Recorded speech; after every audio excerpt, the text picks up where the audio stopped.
Welcome to our Rolemaster actual play session. Ain't No Place for a Hero is a campaign set in the world of Duranarki, the continent of men. A gritty, cutthroat world where politics, sorcery, religion, and commerce are all intertwined and reign supreme.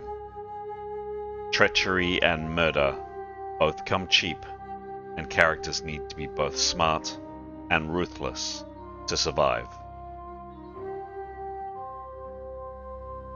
We hope you enjoy our story, and, as always, may the dice roll in your favor.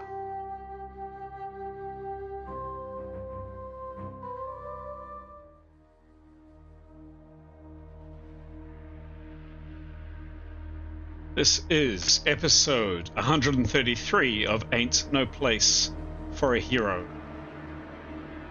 The party have decided to turn their attention back to Tarak Nev and the secrets it may hold.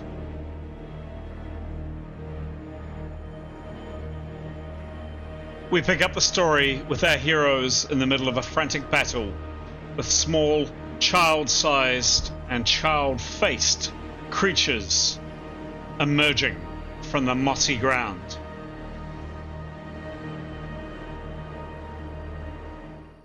Hello, I'm Chris, otherwise known as GM Chance, and a very hearty, a very warm, and a very sincere welcome to our story, the tale that we will tell tonight, our collective imagination in all its glory. Our story, by the way, is Ain't No Place for a Hero. We have a lot of heroes, more than you could shake a stick at, as they say in New Zealand. There are 8 of them. Those are the 8 up on screen, the 8 faces up on screen. In a minute or so, we are going to cut to a recording of one of the players interviewing their fellow players about one of their characters to unpeel a bit more of the onion and to describe a little bit more about the character that they're playing. And then after that, we'll go to some character development questions that I've sent out to the players earlier in the week for them to chew on. Before we do that, my very quick but very sincere thank you to all of the people that subscribe, are interested in the channel, and generally support our channel and the tales that we tell. It really, really is appreciated, and the enthusiasm is quite infectious, so thank you. What we'd say to anybody who's maybe come across one of these 1 or 2 times before, or maybe this is the first time you've come across these videos, a like down below if you like what we're doing and you like us and you like the story and all the rest would be hugely appreciated. Even more appreciated would definitely be a subscribe. A couple of seconds from you down below really does help the channel grow, and it helps other people like you find our show. All right. With no more further ado, we're going to hand over to one of the players to introduce their character. Now, this is our first game after the weekends that we had 2 weekends ago when we all were in person, and we're going to use one of those recordings to kick off the session. I haven't done the editing yet, so I don't actually know who it's going to be. So right here, right now, it's going to be a complete mystery. It'll be one of those faces up on screen, and the player behind one of those faces up on screen asking their fellow players some questions about their character. So, I'm as curious as you are to see who I end up choosing. Let's cut to that player and that character right now. Hello, welcome back. We are now on to lovely Demos. So we're going to question the team and myself how well we know Demos. Okay, so question 1. Can Demos ride a horse? A. Yes. B. No, he is afraid of all hood creatures.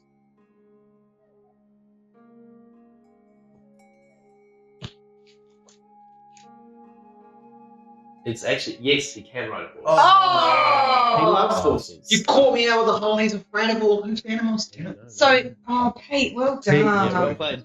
Well played, Pete. He hasn't used it, I don't think, for quite a while, but he can. B. What? Sorry, not B. I just said 2. something else.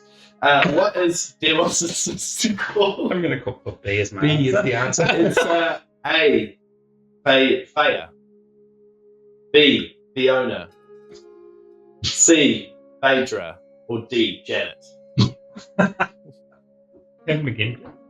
A. Faya. B. Fiona. C. Phaedra. Or D. Janet. C. Hydra. Yes, it's C. So, C.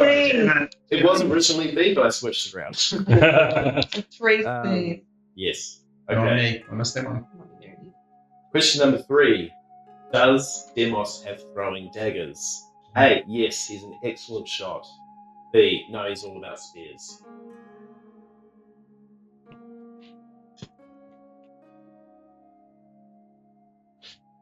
B. No, he's all about Oh, spears. who's got it? Everybody. Except me. Yeah. Oh, For the moment, it's getting onto his decks. Yeah, he's definitely getting into it now. Question 4 now, I think. I got that one. What inanimate object did Demos form an attachment to after Kyros's death? A. A fishing pole. B. A golden spade. C. An emerald staff. Or D. An oar. A. A fishing pole. B. A golden spade. C. An emerald staff. Or D. An oar. Yes. an Everybody oar? wins. yes. Everybody wins and Everybody everyone wins. gets prizes. All right, question number 5, last of the day. What prize position did Demos lose in the almost lose in the upside down? A. His favourite spear, named Brittany. B. His mind. C. His book of somber poetry. Or D. His beautiful long legs. Beautiful what? Long legs. Legs.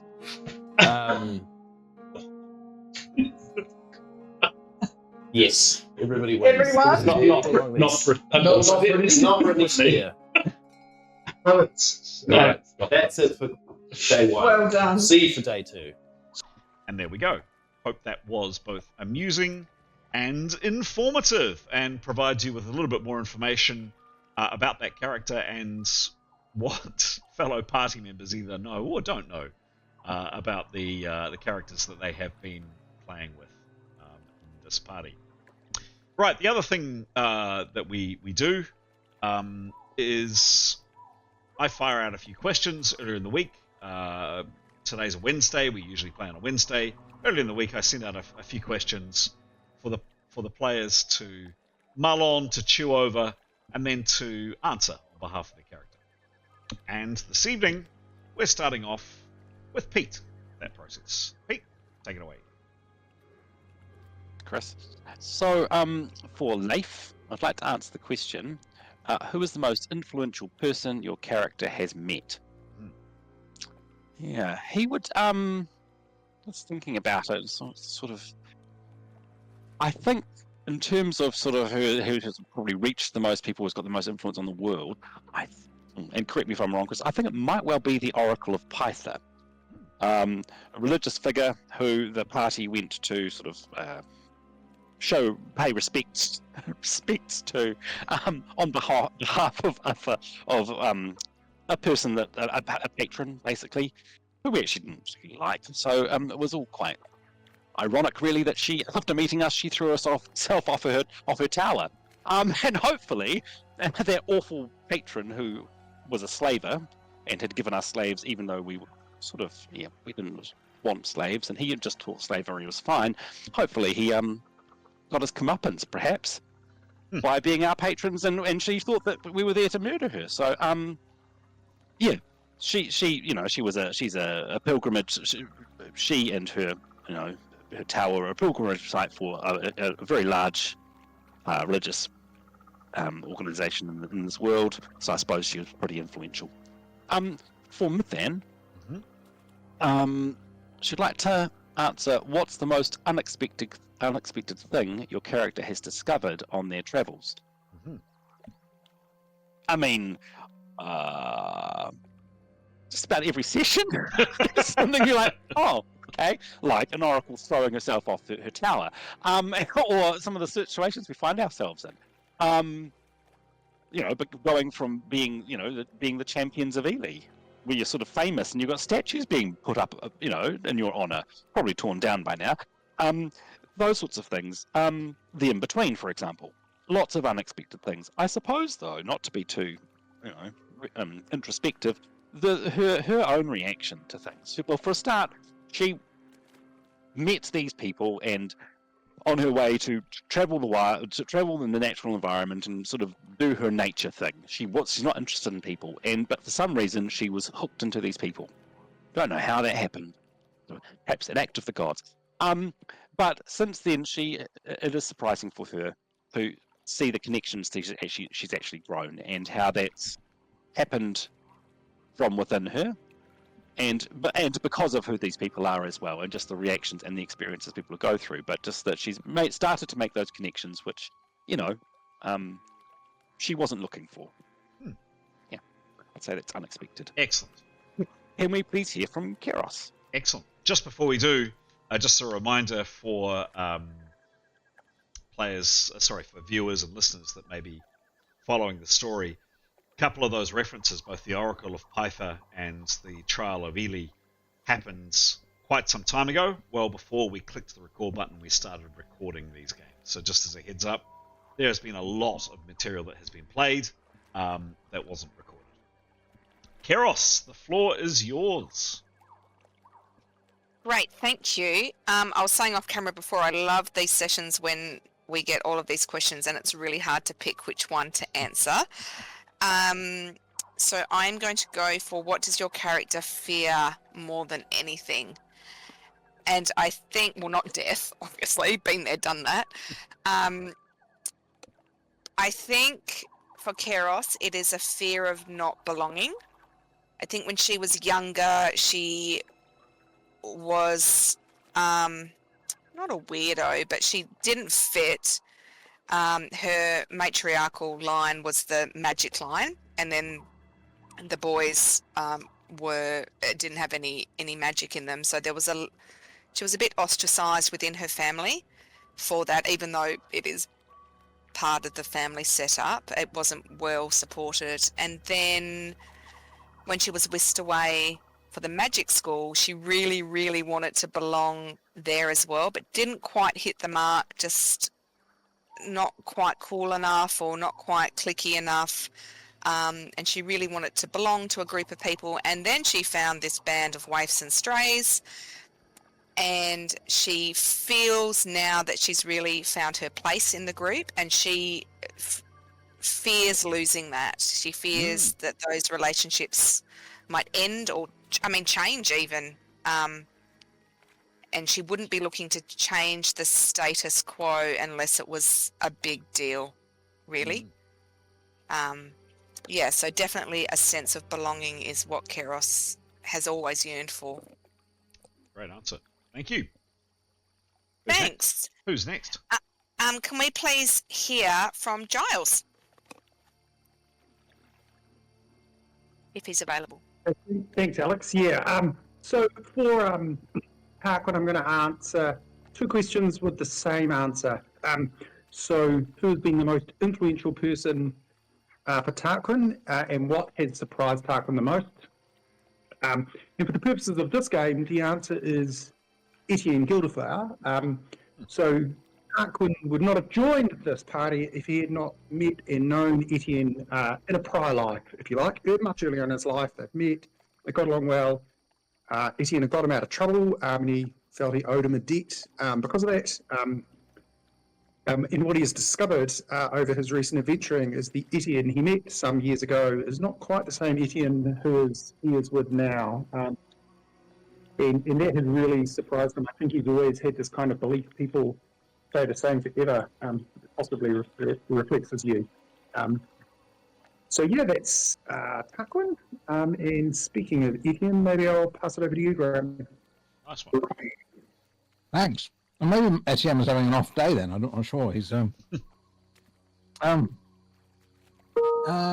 I'll start with Etienne then. Fears. Well, they can't. I kind of feel like he's the man for the job, really. Enjoying the party because his fears are living under an oppressive regime, any kind of form of incarceration or being enslaved. Ultimately, the destruction of the old order, which he's sort of sworn to uphold. So, yeah. So what he's doing at the moment is kind of a big deal. Sort of, it's all at stake, and so he's all in, as you can imagine. Excellent. Turning to Nyathanel. What was I going to say? The most unexpected thing your character discovered on the travels. Yeah, I'm going to echo Mithan's answer on this. Actually, I think she was not expecting to. She fled a dreadful situation where a lot of people she knew she couldn't be trusted, and she was betrayed, and so she fled, and so it's pretty unexpected that she should find herself in such a tight band of characters. Really, didn't see that coming, and didn't see it in herself that she would come to trust another bunch of people, given them what had happened. And yeah, just the trajectory they've been on is hugely unexpected, and the change in her life she did not see coming. And yes, I think probably seeing a statue of herself was probably the ultimate. Didn't really not see that coming. But yes, yep, another game, another unexpected thing. Pretty much. Right, I shall turn now to Aiden.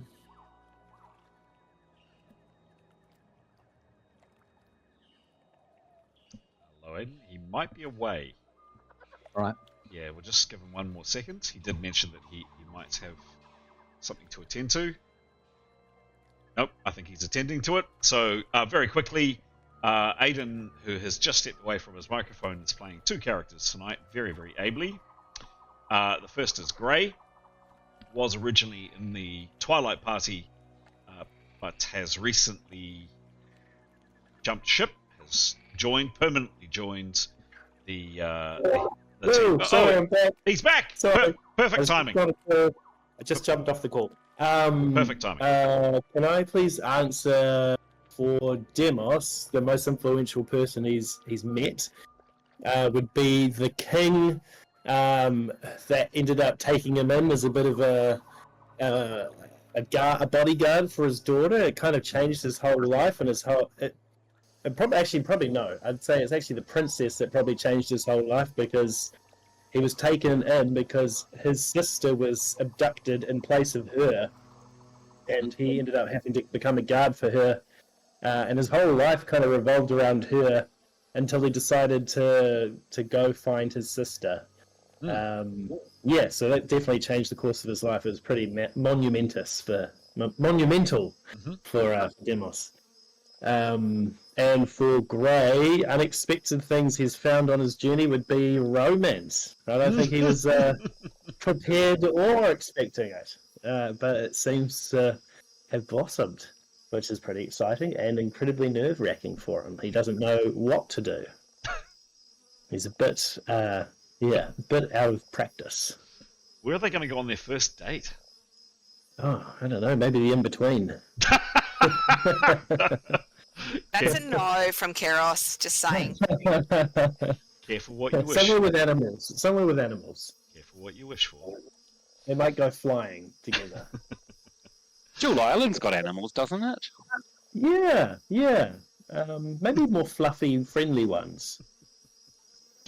Excellent. Yeah. Well answered, one and all. Sorry, Adam. Yes. Oh, no. That's it. Marvelous. Well answered, one and all. Gentle viewer, gentle listener, that is the team up on screen. And why is my Discord not up there? That's very strange. I think I know why. It's gone to that one. Very good. So those are the characters that are in play this evening. We left the party on a bit of a interesting situation, a bit of a cliffhanger, if you can call it that, at the very tail end, or the very end of our 4 sessions that we played in person a couple of weeks ago. But I'll hand over the narration of what happened, as per usual, to our scribe, Pete, to take us through it, please. Thanks, Chris. Cool. So, our last session began with us on the mainland, so to speak, on the edge of the Sea of Fire, with our very sturdy, very well put together boat, well repaired by Tahoe. No, our slightly shoddy boat, but it held out. Sorry, spoiler alert. Our task was to cross the Sea of Fire, past Whistler's Island to the island of Aranmore. I'd like to say it was uneventful, but it wasn't. We had a water spout, which luckily, as on screen, didn't come near us. That was very lucky. We had bouts of seasickness, which, yeah, were not pleasant. There was another thing that didn't come near us, but was, well, scared the bejesus out of me anyway. I think was the Hydra, the serpent, the sea monster. Yeah, that was a mile or so away, and it's that big. Okay. We're very pleased it didn't. I mean, we just wouldn't have. Yeah. But looked at us wrong, I think our boat would have fallen apart. I think we also had sort of a geyser, or I've written down a geyser of sulfur, but a geyser of water with a big geyser, that's right, with the sulfur smell, which seemed to poison us. So not pleasant. Then we had a tear in the sail, and we had to sort of decide if we continue and make it worse, or sort of stop while we were ahead. And then we lost an oar. So it was not an uneventful crossing, but could have been much worse. The weather was in our favour, and we did get there. Slightly slower than desired, than we could have, but we got there alive, and we did get there. There was pulling up on a beach. Thank you. Where this river flows into the sea, and surrounded by cliffs. Fantastic. And to the left side of the beach was where the UPP boat had pulled up. The Turang people's boat, Irini Chonta, was moored, anchored, whatever the right word was. Sort of think it was National who flew in invisible to investigate that. No one around. So we pulled up our boat on the right hand side of the beach and have secured it.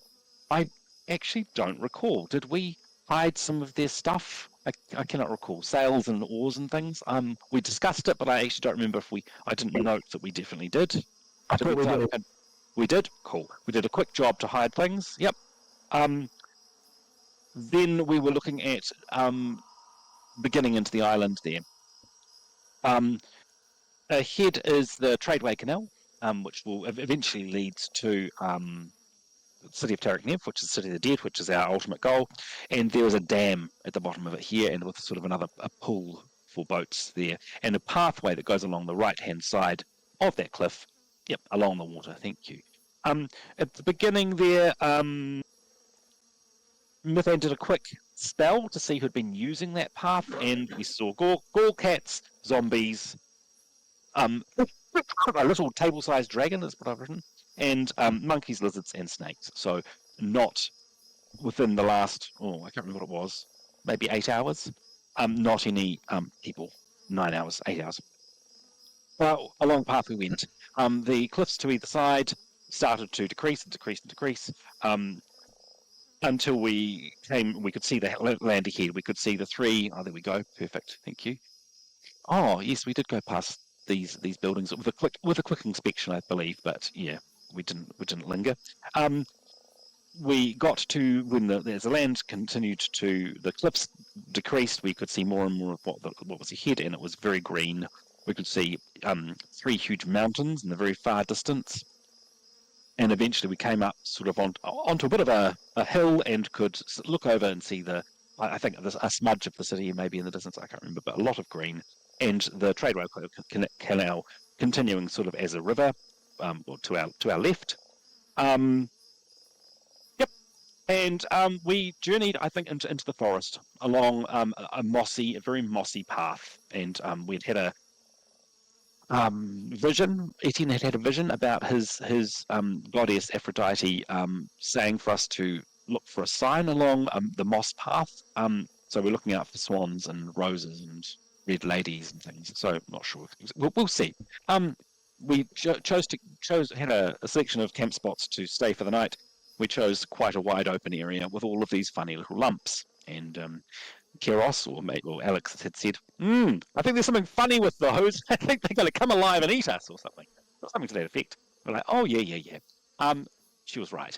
In the middle of the night, Gray and Leif being on watch, we didn't notice anything, and only at the very last minute, Leif happened to notice something moving and shouted an alarm.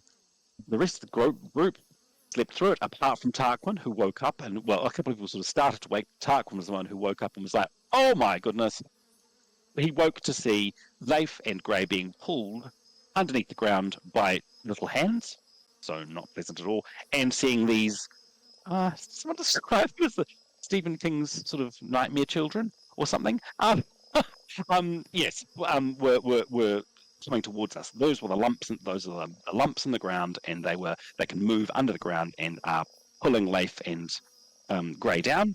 Tarquin woke Keros and Neathanel and started shouting to wake the rest of us.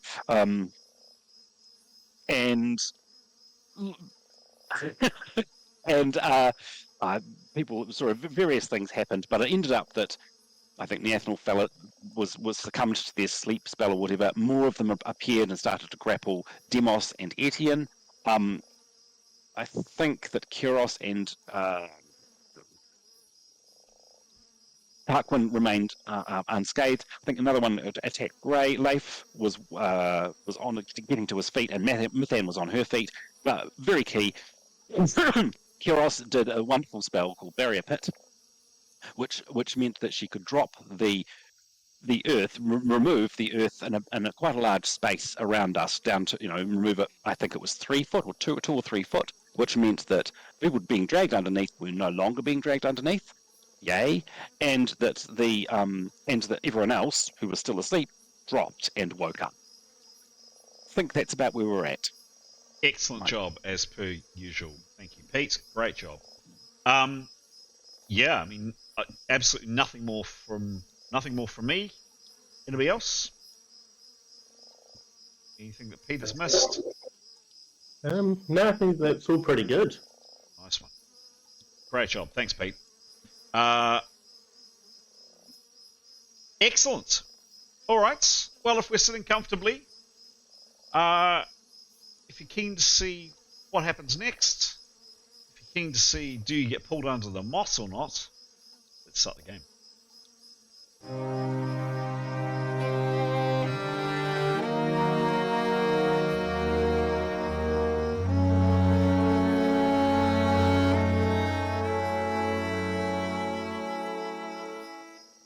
So, absolutely, this is what you're facing. Straight into some battle music to get the pulse going. And this is where you find yourselves.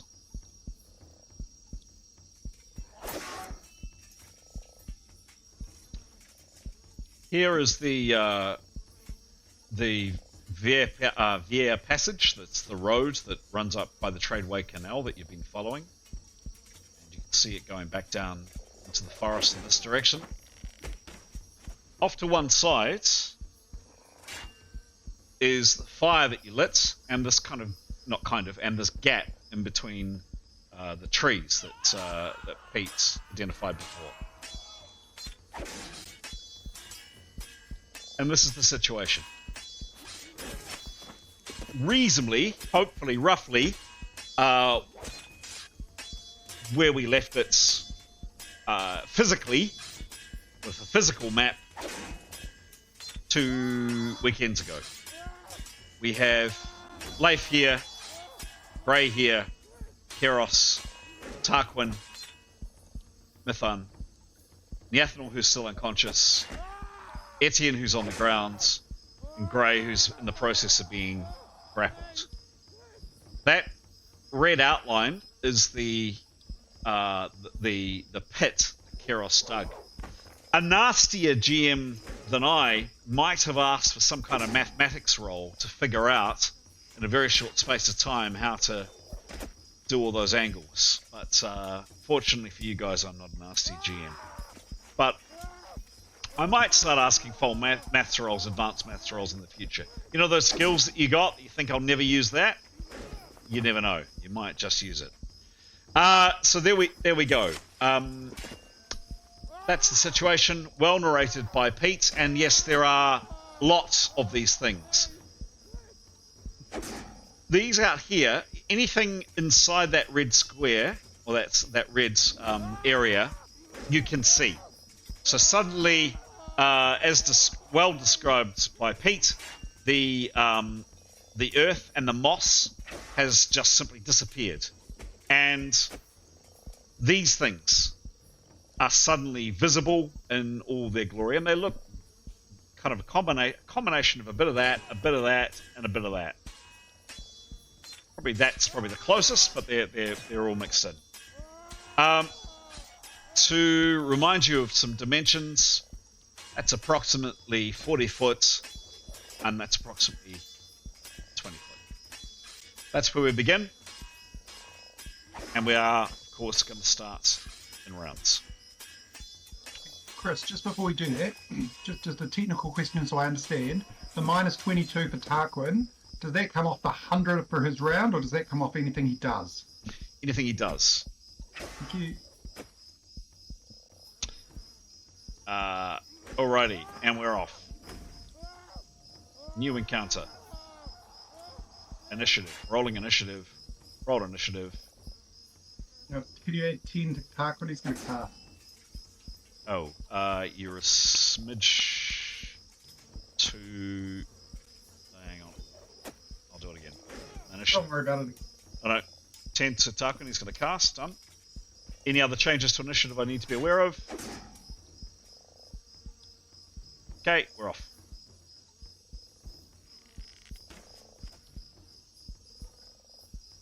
Number 12.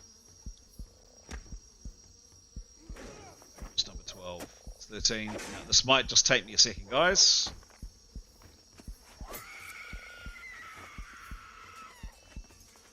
There are a lot of these suckers. There we go.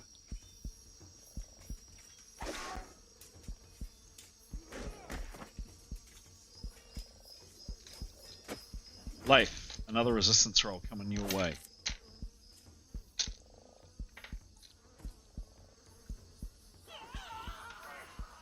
And that's the 0.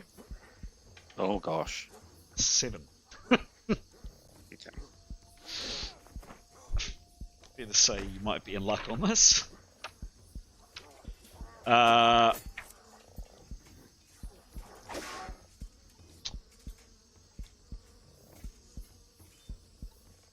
What level are you, please, Pete? He is 9th. Nice.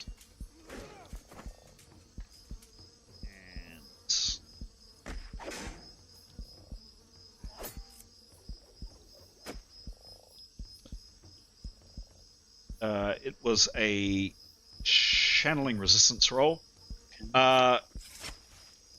Pretty sure it was channeling. I'm almost certain it was channeling. Yeah, it was. Thank you. Yeah. Leif, you have to roll better than a negative 32. Ooh, I'll try. I shouldn't joke. I really shouldn't. There's the 5. Did you just roll a 5? He's just rolled a 5, yeah. Roll again, please. Plus 10. What is that, an automatic fail? Yep. Yeah, roll down. And there's a 75. Fine, 75. Plus 10. Leif, you collapse to the ground asleep. Oh, man. It's like jokes. What are the chances? What are the chances? 1 in 20. 20. Right.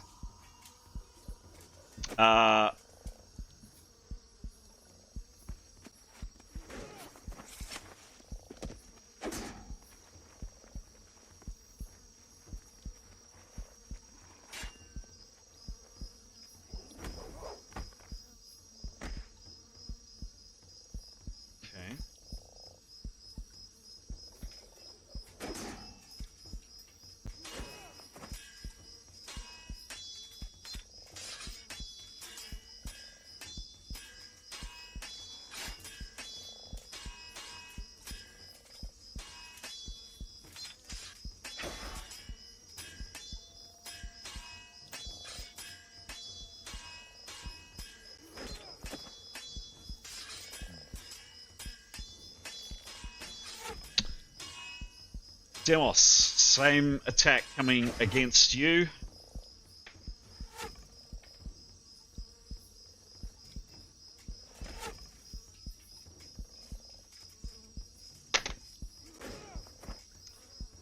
What level are you, please, Demos? Level 8. Cool.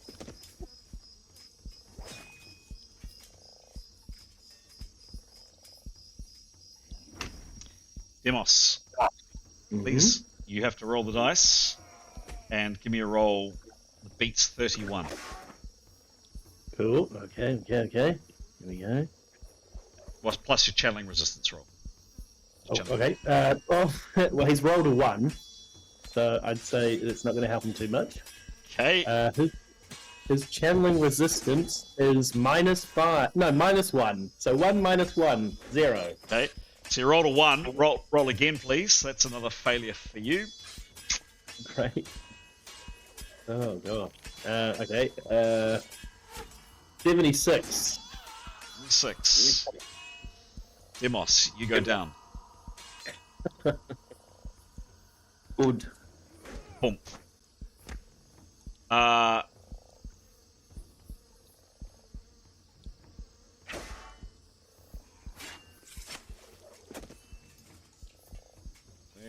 are these guys? No.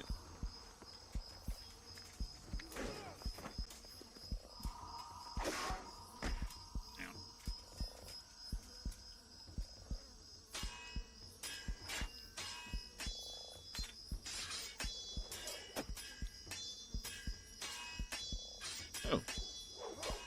Where's my chappy?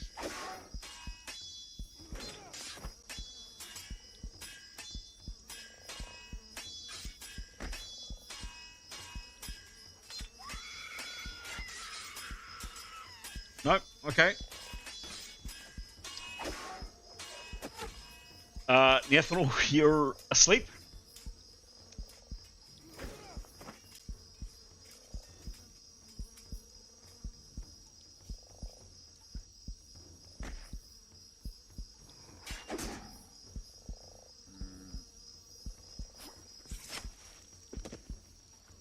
Excuse me, folks. Right, so... Oh, this creature here screeches. It makes this horrible, keening, absolutely loathsome sound, like nails on a chalkboard, just utterly loathsome to hear. Clearly is not happy about something, and starts scrabbling and gets partially out of the ditch, back, trying to clamber its way up onto the moss above 2 foot. They're relatively, they're not. These things are only about 1.5 feet tall, going on for maybe at the absolute max. So this is quite a stretch for this creature, and it does manage to scramble its way partially up, but it's clearly not happy. It's trying to get out of this hole that has just suddenly appeared around it. The same with this one. It rushes to the side of the pit and has more success and gets up closest to the fire, but it's hauled itself up.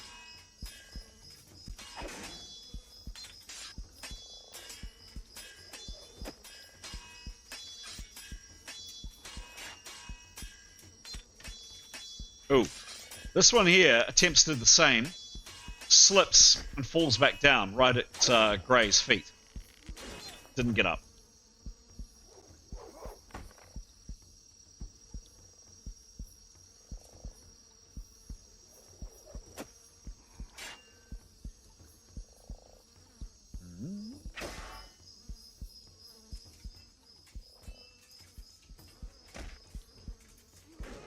Same for this one.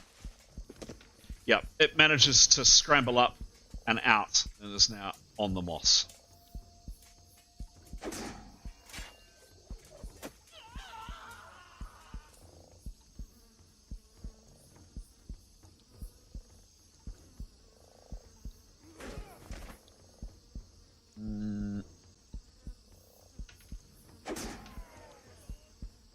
towards somewhere else.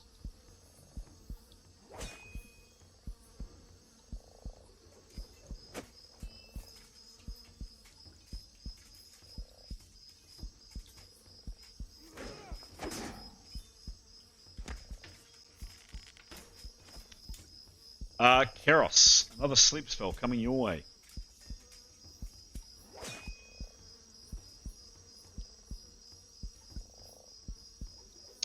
You are 9th level, because I don't believe you've slept. Did we decide that? I had a little snooze, like with my eyes open. Yeah? I can't remember how far through the night are we, folks? Can anybody remember? 8 hours. Can you remember if this shift was towards dawn, or if it was the part way through, or what? I'm pretty sure it's the second shift, Chris. Second to the beginning. So you're still 9th. Well, it's not quite the beginning. I think we're 4 hours deep. Okay. So you're halfway through, Keros. Keros, you need to beat a negative 22 for your resistance roll plus your channeling. Okay. 2 of your party members have not done so well. How do you go? They know I'm coming. That's why they're running away. 71. 71. Channeling is plus 25. Yeah. Plus 25. That was easily done. Where's my little ta-da? And then is it my turn? 'Cause I'm ready. Yeah, soon. There are lots of these things and they're fast, unfortunately. Yeah, I'm just ready. Okay. This one here. Yep. This one is up and it's out.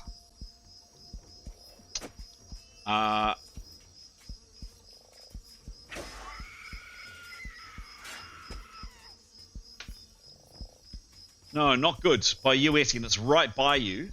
It's squealing, this horrible fingernails on chalk sound, fingernails on blackwood sound, screeching and wailing next to you. It tries to scramble up this reasonably short distance and kind of pulls some earth back down on top of it. And this one ends up back in the pit. Leif, would be your turn, but you are unfortunately asleep.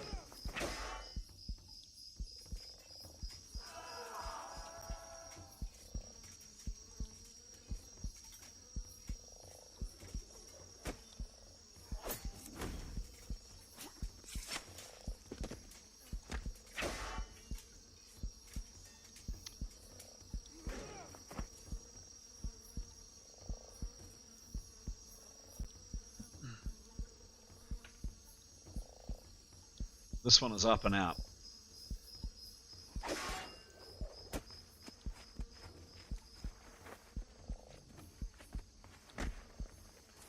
Tarquin, what do you do?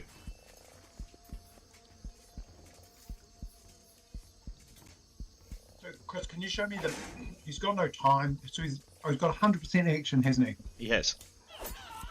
So he wants to spend 25% of his action looking for somewhere to leap to. So we have walked down here from the path, so he's had a good look around. He can leap up to 300 meters or through something. So he wants to spend 25 action looking for the most sturdy thing that's off the ground into a tree branch or somewhere. He's done this before. The distance doesn't seem to be the key indicator of how difficult or easy it is. Rather, it seems to be the sturdiness of where he lands. Clearly, it needs to be off the moss. This is the terrain that you're in. The most obvious place that's off the moss, or at least has minimal moss, is back to the road. It has some moss, but it's not thick. How far away is it, Chris? How far away is that? That is...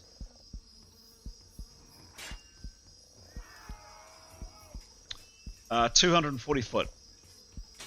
Okay, so this is not an instantaneous cast, so he has a nasty negative, but that's where he's heading to. Is he casting this round? Yeah, he's going to cast leaving 3. I told him so just so you're aware, you get the negative 23 for the bruising on the top of that. He's in pain. as well. He's got no choice here. He's got to wave his hands, ready, do everything he can to increase the possibility. Okay, give me a roll, please, and cross your fingers. Toes. Yep. 73. That's a good roll. 73, minus 23 because of the bruising, minus 30 because you didn't prepare, plus 5 because you're a mentalist. It's 25. 25 is enough. Spell goes off. And he's got he's got nothing left in his action, has he? Say again, sorry. That's it. Action done, yeah? 25% to have a look. I probably should have asked for a perception roll, but then again, you have been here. You can tell me where he positions himself. Look, somewhere off the moss, right? He's worried these things are going to get him, so he'll be standing on stone, or if the path is where there's basically no moss. And essentially what he now wants to do is load and fire as best he can and see if he's got any chance of hitting these little puppies. Okay, done.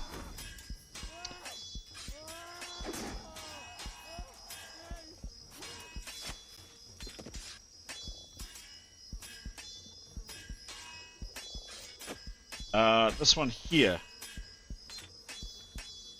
Oh, terrible roll. Gets to here and it's kind of clawing at the side to try to get up, and stumbles back down. Actually, comes over more this direction. Yep, this one here does make it and makes it up. Grey Roughwind.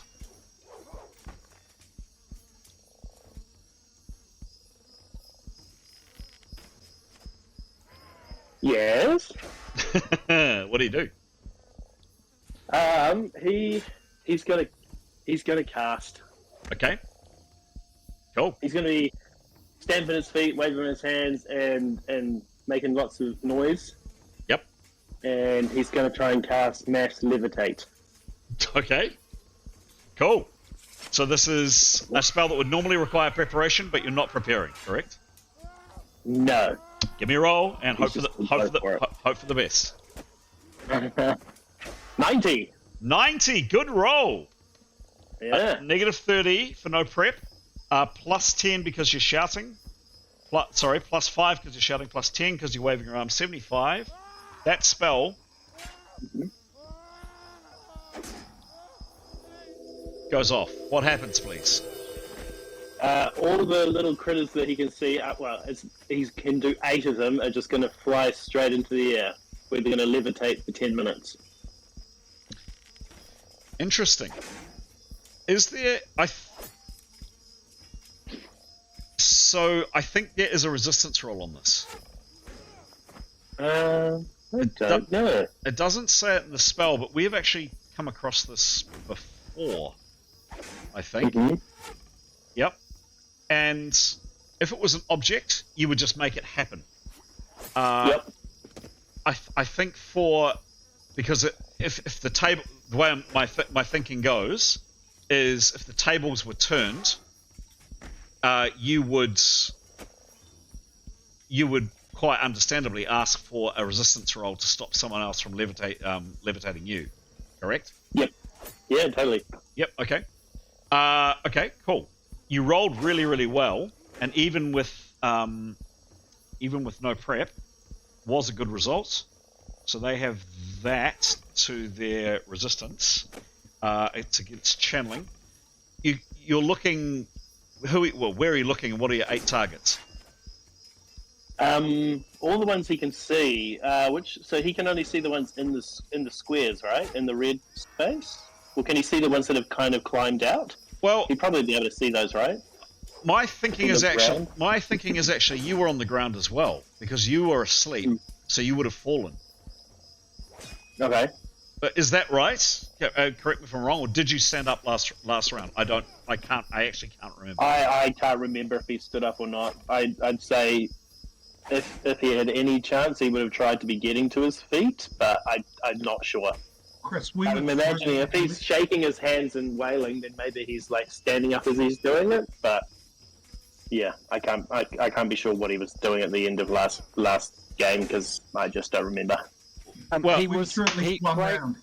Everyone was standing. I'm pretty sure, Chris. We were through a round. Everyone. Oh, you don't think, Pete? No, Gray. The last round we had was the one in which Keros. Oh, maybe I'm wrong. no, it's not. No. Look, the last round we had was the one Keros did the barrier pit, wasn't it? Correct. Gray had his turn before the barrier pit was made. He was asleep then, so he's fallen to the ground already. He didn't get a turn to act awake. He woke up when the barrier pit happened. So this is his first time awake. That's what I thought. Same as Leif. Yeah. Actually. So. Okay. Leif got woken up, and Leif did start getting to his feet. He had his turn after the barrier pit. Okay. But he's asleep anyway. So standing up from on knees to crouch is a 20% action. Mhm.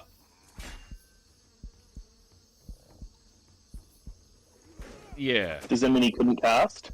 No, he can cast. It's more just he's lying down or he's down, so it's how many targets he could see. I mean, Well, it looks like there'd be 3 at least that he'd be able to see. I'd give you 1, 2, 3 for sure, and that one have only just scrambled up onto the moss, so they haven't actually done anything next round. So I would give you 1. He is still lying down, or he's half getting up, because you have 25% in a round to act. I would say you've got 1, 2, 3, 4, 5. How does that sound? Yep. What about the one at the back there, next to where Demos is asleep? Well, Would he have maybe been able to see that one? I'm assuming you're looking that way, kind of. Yeah, probably. Yeah, actually, Yep, I think that's fair. Okay. So, they have to make a resistance roll, otherwise they levitate. So the first one is that one there. Let me just check some of these little suckers' levels. Okay. And you are what level, please, Gray? Level 8. Okay. It's got to beat that. Okay. This one here, do you have to concentrate for this, or does it just... It doesn't say anything about concentration. So duration is your clue? Yeah, so duration 1 minute per level. Oh, there you go. So no concentration. Great. How far does it levitate? 10 foot into the air. Oh, there. It's 1.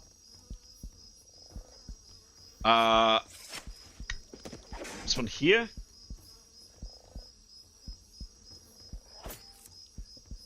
Okay. This one stays where it is.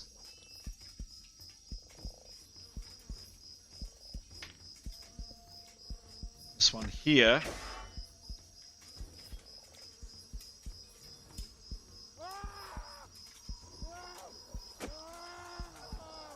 Also goes up into the air.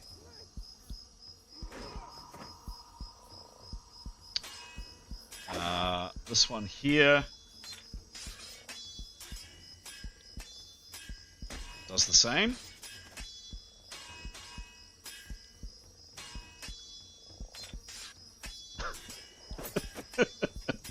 I love this game. We need Demos to wake up and can play whack-a-mole with them. Excellent. And then... Oops.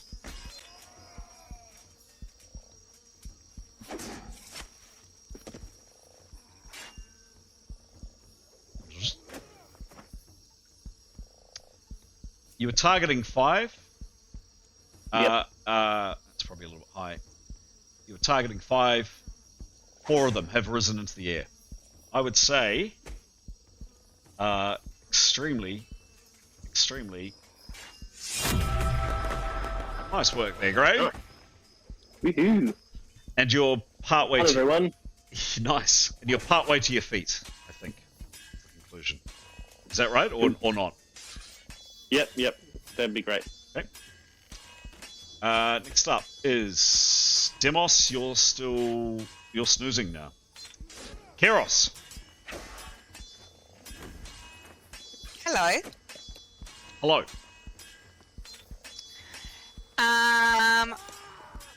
Oh, she's so tempted just to start picking them off in the air. Who's left of the crazy Stephen King babies on the ground, please? That she can immediately see. Yep. She passed Grey. This one here has scrambled unsuccessfully to get out. Great. Would she need to step around to fire a shock bolt, or do you think she has a clean line straight through? I guess the question is, does she like Grey or not? Really? What a question. She'd like to not hurt Grey. Okay. One question, though, again, to check, and this is on people's own honesty and memory. Was she standing when she cast the barrier pit? She was standing? All right. Yeah. She's not been... She rolled well. Okay. So, yes, you can step to one side, and you can try to do... 25%. Yep. And then shock bolt for 75. Obviously not hitting, her man. I would say at that angle, you're kind of shooting down at it. It's only 2 foot deep. Yeah. Go for it. Okay, shock bolt, please. Okay. Die, baby, die. Oh, can I say that? 23. Probably not. It's Stephen King, baby. Stephen King, baby. Yep. Yeah, probably not great to say that. I meant like monster baby. Whether they're babies or adults, we don't like them. Shock bolt is plus 103. 103, lovely, thank you. She really needs to have that sleep. The range is extremely limited, but it is still not quite enough to give you a bonus. The roll was a 60. Was a 63, I think you said. Oh no, 23. 23. Not a great roll, but it's pretty solid.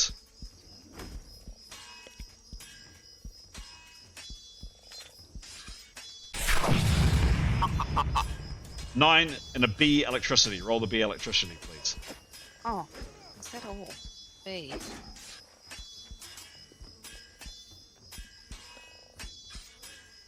Okay. 35. 35.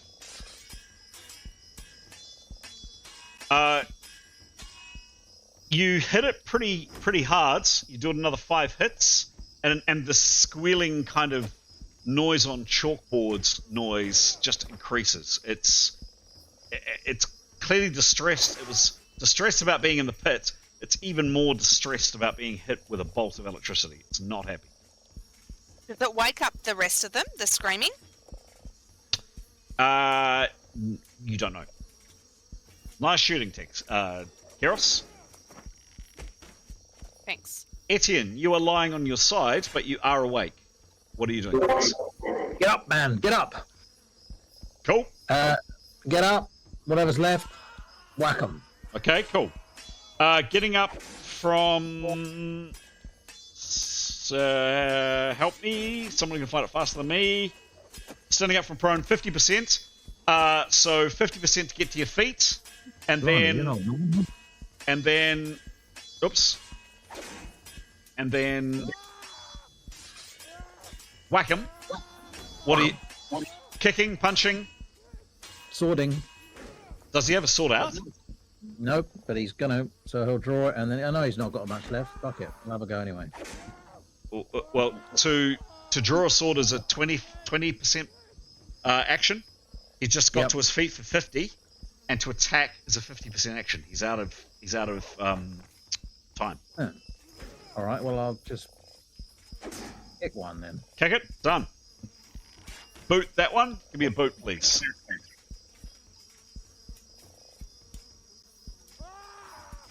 Yeah. 22. 22. What's his brawling, please? I think 52, but correct me. 54. 54. Cool. Oh. Yeah. Not. I don't know. You're partially stumped. What's that?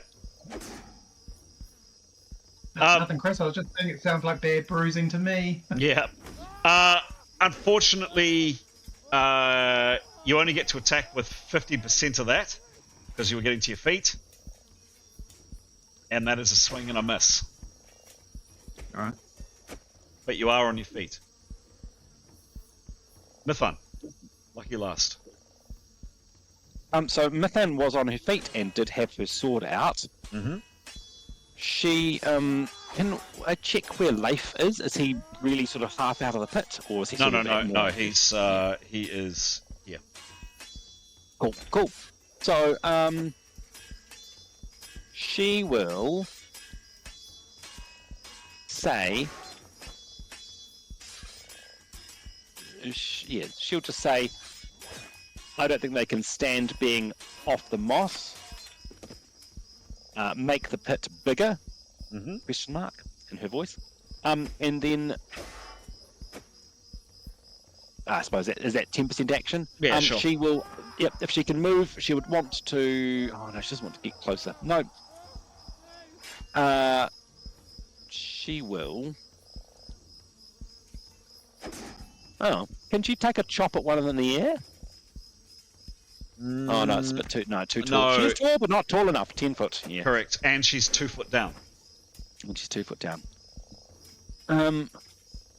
That one is tantalizingly close, isn't it?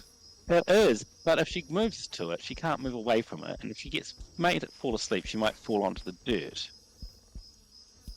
So she's going to be jostling Leif to wake up. Well, nudging her with her foot. Some might call it kicking, but she wouldn't. And she'll do. And she will. Actually, she might. And she'll do a perception roll, please. Yeah, sure. Yeah.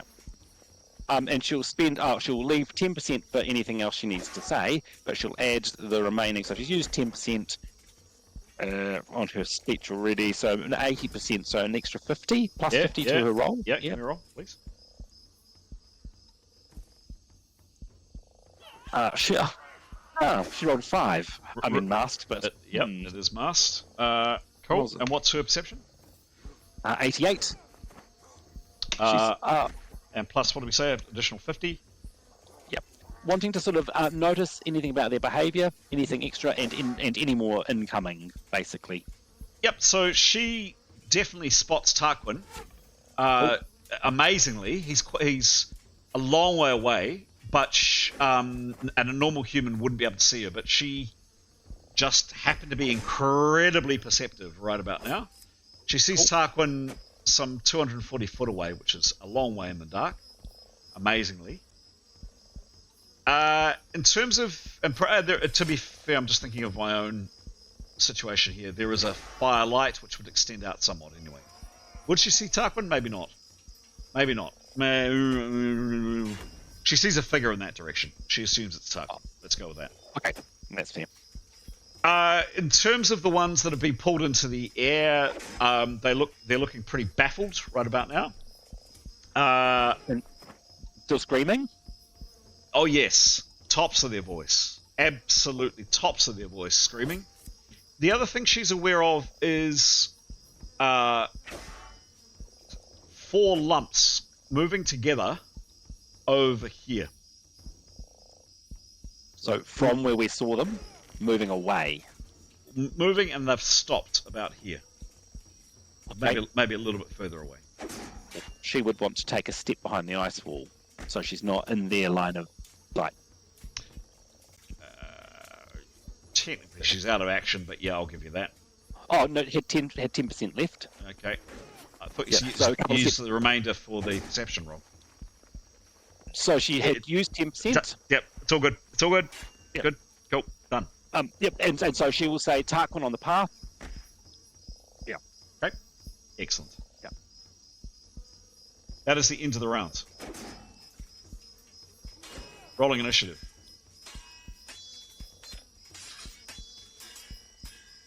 Tarquin.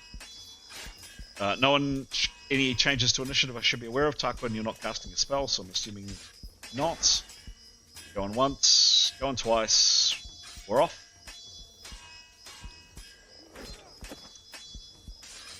Neathanol.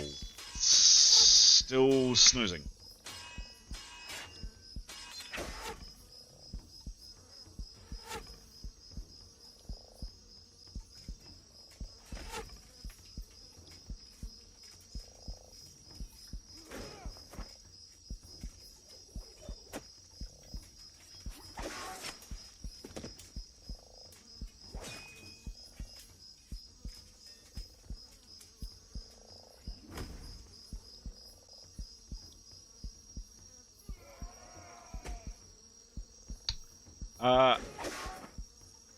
This one here doesn't move very fast, but it tunnels. You see it kind of.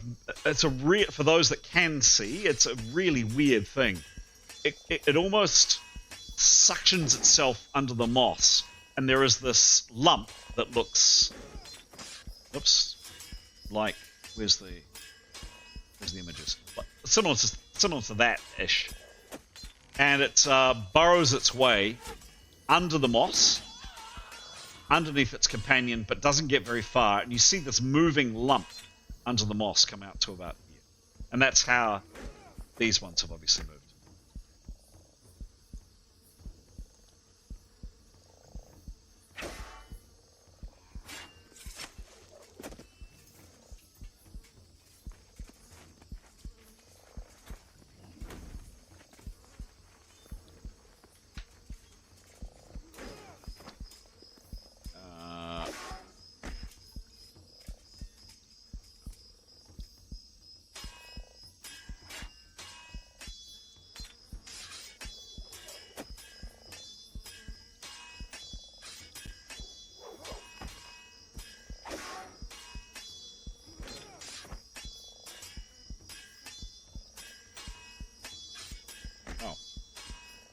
The ones up in the air, perhaps?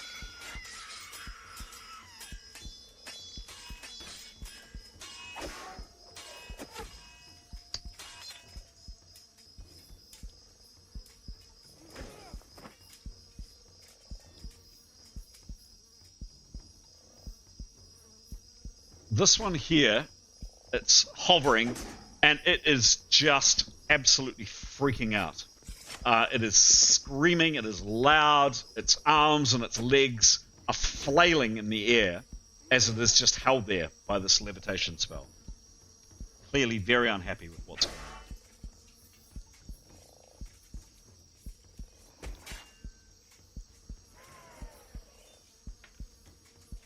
That's 0. No. This one, again, Temple's attempts to scramble up the side. It's really having a pretty bad day, Etienne, and it falls down at your feet.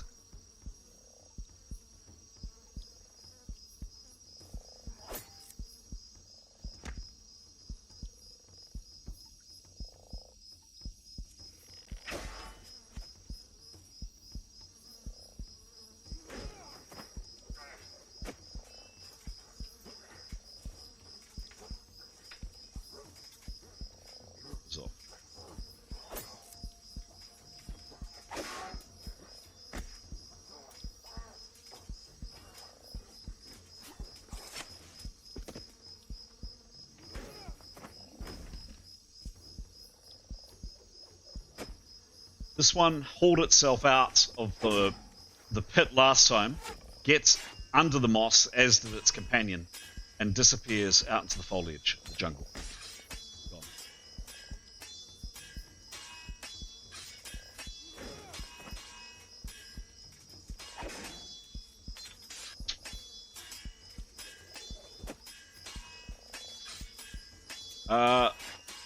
Keros, another resistance roll on you, please. Okay.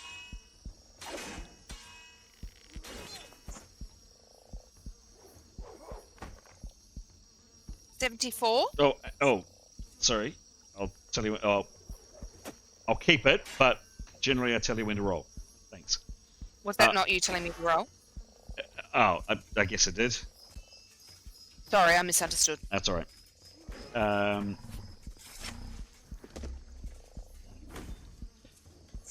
What's your channeling?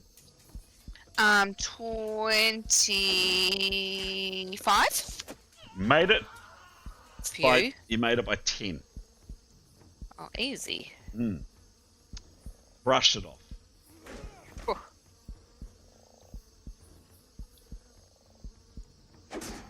This one here gets halfway up. It's basically its little flailing back legs are desperately trying to get purchase as it hauls itself up. So it's kind of on the lip of this pit. It's not up, it's not out, but it's halfway out.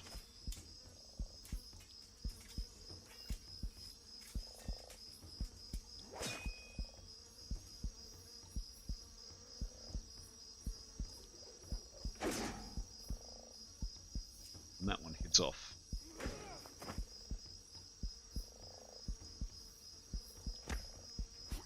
The same with all of these other three up in the air. 1, 2, 3.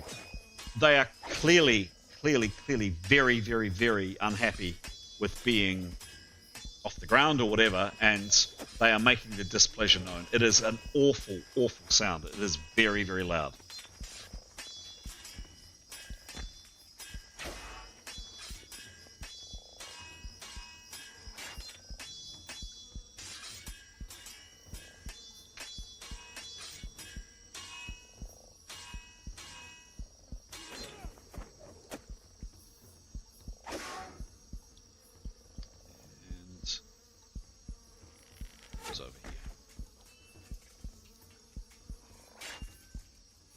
Leif, still out colds.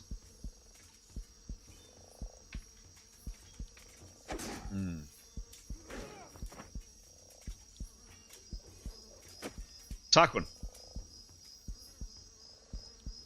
you've just landed here. Actually, I should have asked you last round, but I'll ask you this round, please. Just to give me a very simple orientation roll. You've just suddenly landed in a very different place. You're a bit discombobulated. It's a 10% action. Really, I'm after no fumble, no failures, just to make sure you know where you are. 48. 48. You're fine. With your remaining 90%, what do you do? Can I just check, Chris? Can he see the little pot shots floating in the air? So it looks from where I'm standing, he can, and I'm a human. I'm not even half elf. Half elf eyesight. I have jotted this down. It's normally 50 foot. I think it is 50 foot in the pitch black. However, there is a fire. I would ask for an unmasked, because you as the player know what's there. Give me a roll. If you get either a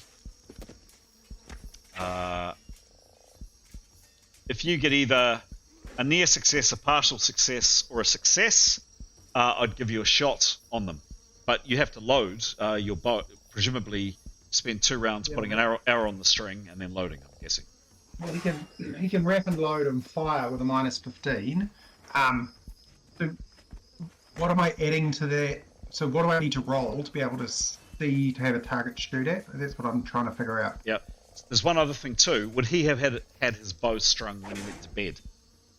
Yeah, so yes is the short answer to that question. Okay. He has an unstrung that's raining, and that's all. The reason I'm asking, Chris, is because if he doesn't have a clear target, he's going to cast night vision, because then everything looks like the day. Yeah, sure. And presumably then he'll see them well. I don't understand the difference in terms of the benefits to the rolls. Yep. So that's going to make a difference for which he does. And obviously night vision is going to give him benefit every roll. So if it's only a teeny benefit, he won't bother, but if it's a relatively big benefit to shooting, he will. Yep. So if you roll a success, I would say you've got a clear shot, and the firelight is illuminating a target up here. So, If you hang on a sec, I hadn't finished. If you roll a near success, you've got a dimish vision view, so you'd have a -5 to, no, a -10 to your shot, and a partial success is there's a smudge of a shape, and you'd have a -20 to your roll. You'd have to roll your perception, and you'd have to get above 111. In that case, he's definitely he's not going to bother with 111. That's mean. He's I'm -23 from this tool. Yes, he's in pain. Yep. Beautiful. Okay. In which case he will. He can't prepare. Oh, he can prepare, can't he? He can prepare, sure. Yeah. So he's going to prepare, and just so you can be aware, add 10 next round because he'll cast for initiative, and he's going to spend the last 10% perceiving nearby, looking for anything that might be dangerous. Well, he's just used 10% to orientate himself, and he's preparing, so that's his round. Okay. Okay. Good. Thanks, Chris. Cool. Etienne, you're on your feet. Come and draw a sword. You can. 20% action. Done. Can I hack the little thing? Yes, you can.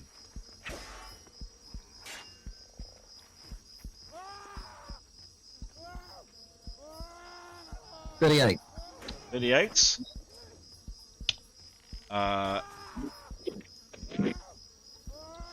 Penalty of 20 for drawing, plus your broadswords of 124.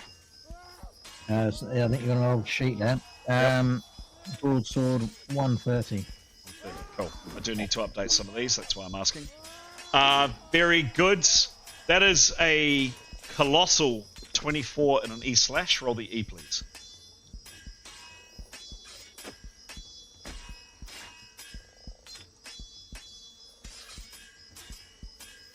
$51. 51. It's a holy weapon, of course. Holy weapon for... Holy weapon. It's he's using his holy sword. That makes a difference. Okay. Okay. I guess... holy... Okay. Damn it. How do we do these?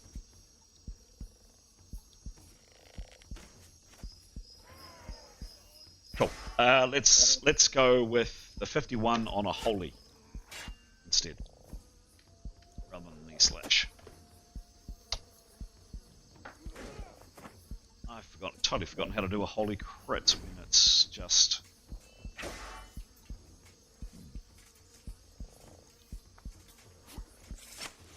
Okay, 51 on a holy.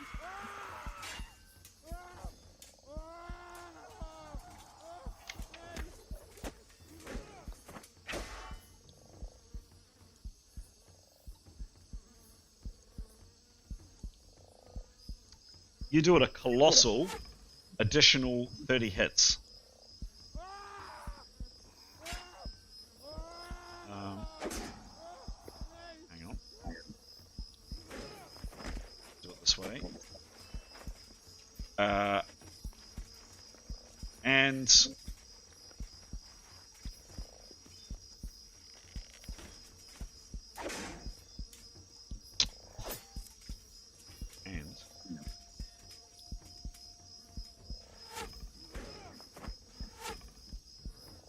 Sorry, was that 30 instead of the 24? Was that... Ooh, watch out. 24 plus a 30? Plus 30, I bet. You, how do you want to do this, Etienne? I don't want to kill it. Mm. Oh, I think I'll take its head. Cool. You do that. It's pretty gory, it's pretty nasty. This thing goes down, killed 5th level. Cool. And it makes a sickening, awful, very different noise this time to what these things have made previously. Keros, you're next. Right. Do I have a clean shot of the initial one that I fired at? Yep, so this was half trying to get up over the lip. You can definitely take another shot at it. Yes, please. Go for it. Okay.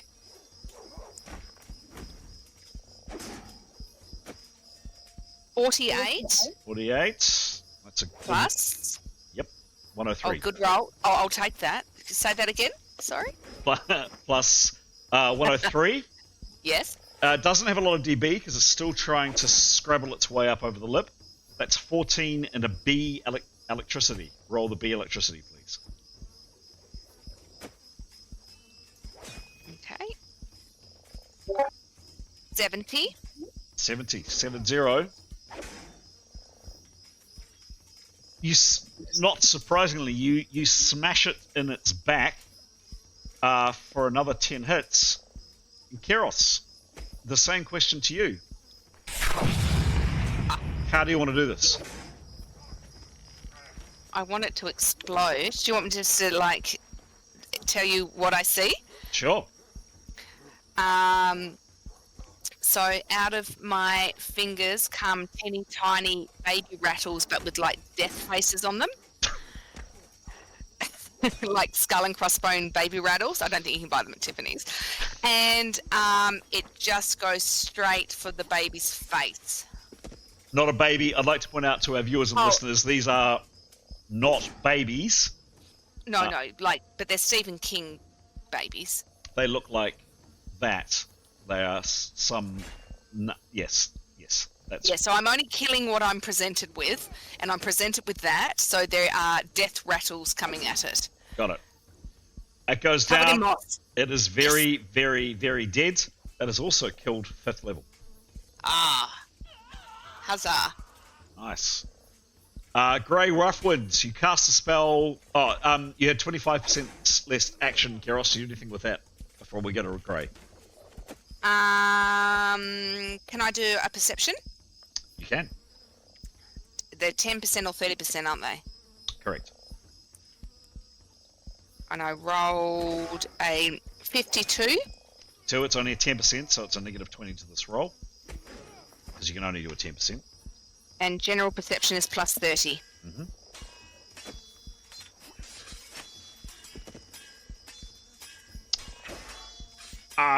You're looking around. You've got no idea what Mithan's talking about possibly Tarquin being elsewhere. These things are looking like they're departing. A number of them are moving in this direction. You think? That's pretty much what you can get.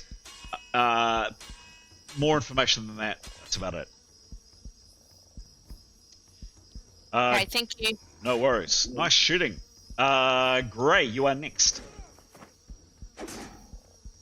Is there any more on the ground that he can see? Immediately in front of him, no.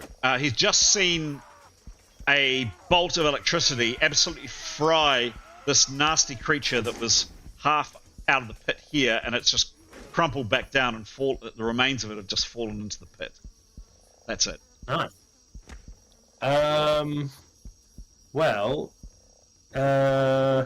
He would like to... What would he like to do? I think he'd quite like to cast Fly on himself, so he can fly up and kill the rest of them. Okay. Lovely. Give me a roll, please. Will do. Sorry, I just gotta get to the right part of it. Hold on. Ooh, 10. He was waving his hands.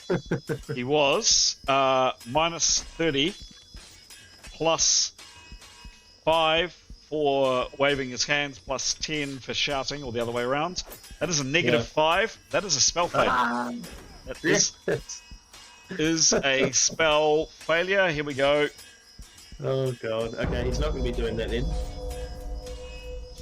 Give me a spell failure roll and hope for a very low roll, Gray. Otherwise, you might knock yourself out. Yeah, I think he might have. He's rolled a 78. It's not. No, not high enough. It's a fly spell. It's a non-attack spell. 78. Apparently, inconvenient distraction causes caster to cast a useless spell, but not lose the spell points. Gray, you are stunned. You are stunned for 1 round, so you're stunned for 1 round next time. Sweet. Don't lose the spell points, which is quite handy.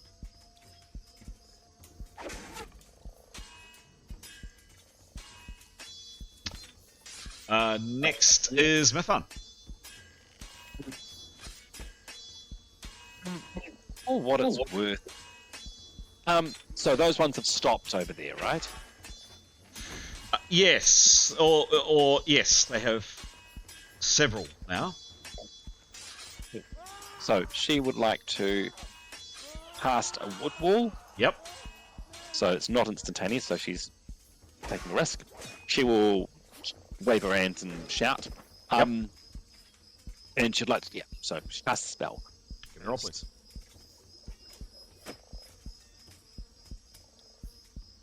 Oh, yep, 92. 92, nice. Negative 30 for no prep. That is a success. The spell goes off. Cool, thank you. she'd like to join it to her end of the ice wall, and wanting to shield her, so it's 20 foot long, and wanting to shield their view from her. If she angles it so it goes over the corner of the pit, all the better. So it's sort of blocking us at a... Maybe she could angle it about it. Yeah.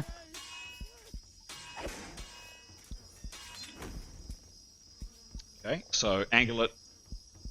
Yeah, pull it this way so we've got more coverage. Pull it towards the... Yeah, that's it. That's that? it. Even a bit more. Even a bit more, yeah. Are there? Cool. And, yeah, thank you. Cool. So yeah, it's joining on the end of the ice wall, so it's joined. Okay. That makes sense. Yep. So that's 75%. She will say. So she's got 25 left to action left. Yep. She'll say, "There's a group. There's 5 or so stopped. Estimate is 40 foot. Mhm. Yeah, 40 foot. 40 foot behind this wood wall. Wood wall to stop them seeing us and sleeping us." And then she'll yell out, top of her voice, towards Tarquin. Mhm. "I think they're going. Okay. It's safe. It's safer now." Cool. Or something. Cool.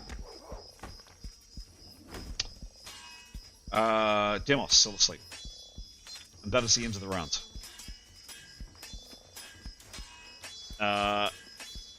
Next round, any changes to initiative I should be aware of? Your Tarquin's going to cast, so just add 10 yes. to the DC. Okay, thank you. Lovely. Rolling initiative. We're off.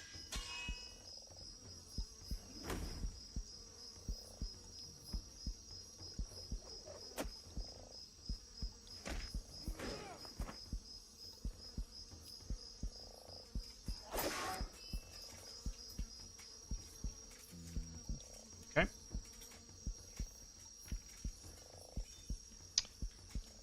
All right.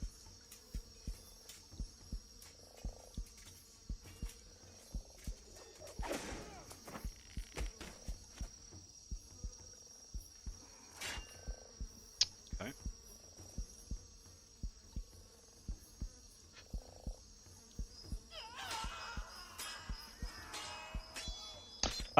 Neathanol, there is horrible screeching noises going on. Can you make a plus 30 perception roll, please, to wake up? Basically, no failures. 35. 35. 35 plus 30. What's your normal perception? 82. Cool. Neathanol, yes, you kind of groggily recover from sleep. You can't act this round, but you will be able to act next round. Next round, you say? Next round, yes. Can I speak? Yeah, kind of. You've just woken up, but yeah, a couple of words, not a lot. Where are they? Where are they? Cool.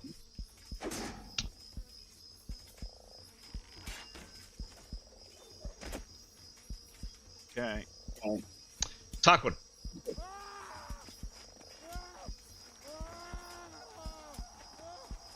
He's going to cast darkness. Not darkness, my apologies. He's going to cast night vision. Sure, give me a roll, This please. essentially allows him to see as if it's clear as day. Sure, give me a roll, please. Ah, shit. I mean, bother. 2. 2. That is an automatic spell failure, I'm afraid. Give me a roll.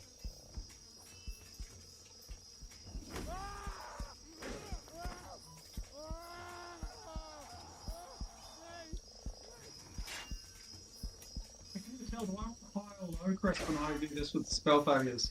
What's that, sorry? Do I want a high roll or a low roll? when You I you fail want the you spell? want very low. I got 60. 60.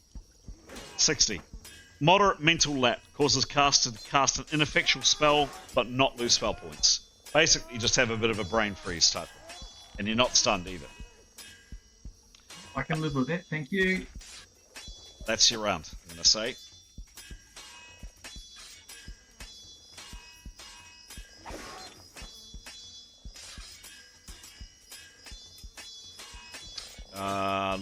Leif, not yet. Leif should be. No, not necessarily. Great, you're up. He can't really do much. He's a bit stunned. Oh, he is stunned. Yeah. He's just gonna maybe parry if he has to. Okay.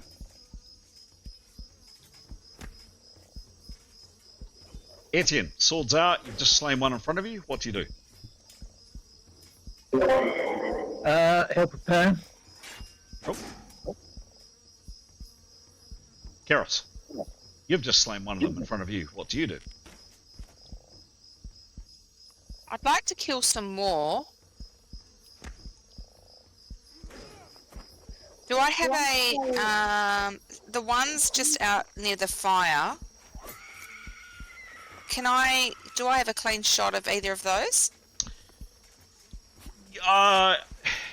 So the terrain, as I showed you before, is very mossy. There are lots of lumps. You've seen some movement. I will ask for a perception roll from you, unmasked. If you get a success, you would have spotted which one of the lumps in front of you was moving. Okay, I want to perceive a lump. Give me a roll, please. This is a 10% action. 51. 51. What is your perception? General perception is plus 30. It's 30. Negative 20 because it's a snap perception. 61 is a failure. You gain no information, but you think you've learned everything available. We might not try on the same topic. You can't... the lumps in front of you are currently still, and you can't remember which one moved. Would you be shooting, frankly, some moss, or would you be shooting something nasty under the moss? So you don't have a target, an immediate target.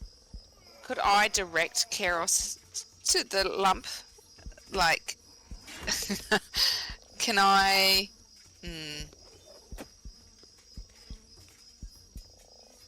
What about in the sky? Oh goodness, yes.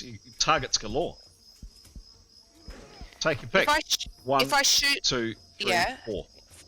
If I shoot one and it doesn't die, will it just fall down? I don't know. Let's find out. I don't like it when you say things like that. Can I... Oh, that's frustrating. What's the spell on them? Sorry, levitating. Mm-hmm.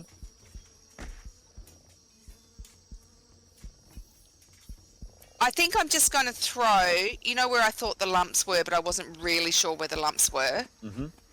I'm just going to chuck a cold ball out there.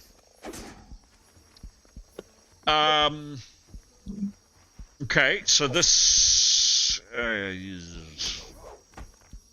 Do I have to give you a radius or something? That maths thing? The thing is, your player knows where the bad guys are. You as the player know that. Your character doesn't, so she is completely and utterly firing blind. She is just aiming for something that she thinks is out there, but she could be completely wrong. So Didn't Mithan just call directions?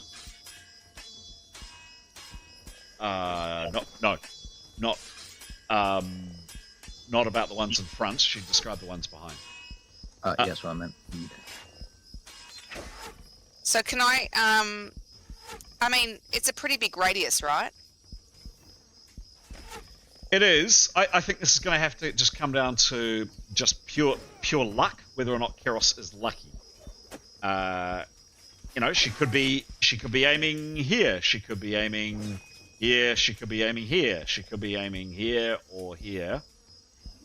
That their targets are there, but Yeah.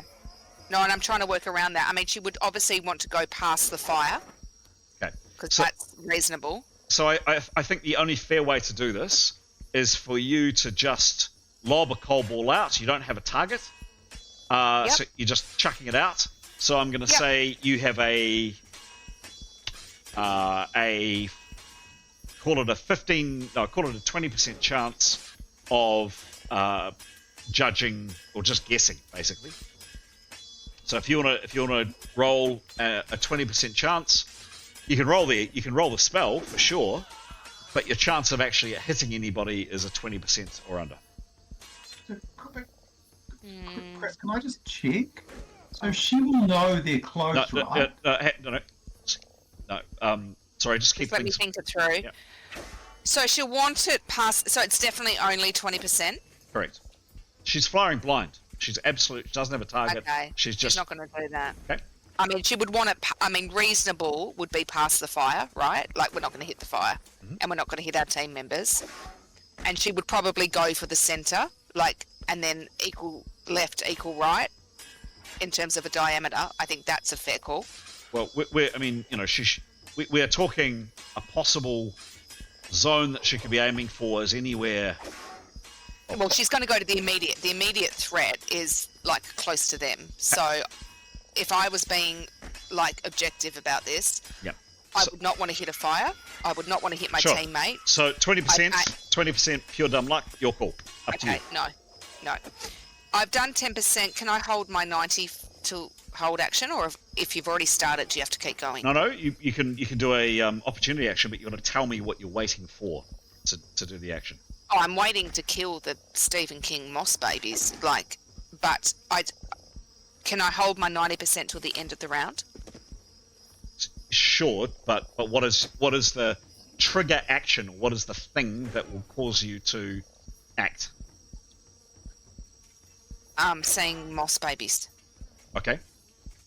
Or or somebody saying moss babies over there, or me being aware that there's moss babies in the vicinity. Okay. Is that fine? Sure, but where's she looking? Well, she's facing. You obviously can't see my cursor. She's facing to the one that she's just killed. Right. So she's facing in that direction, but I imagine she can move her head from side to side. Mm-hmm.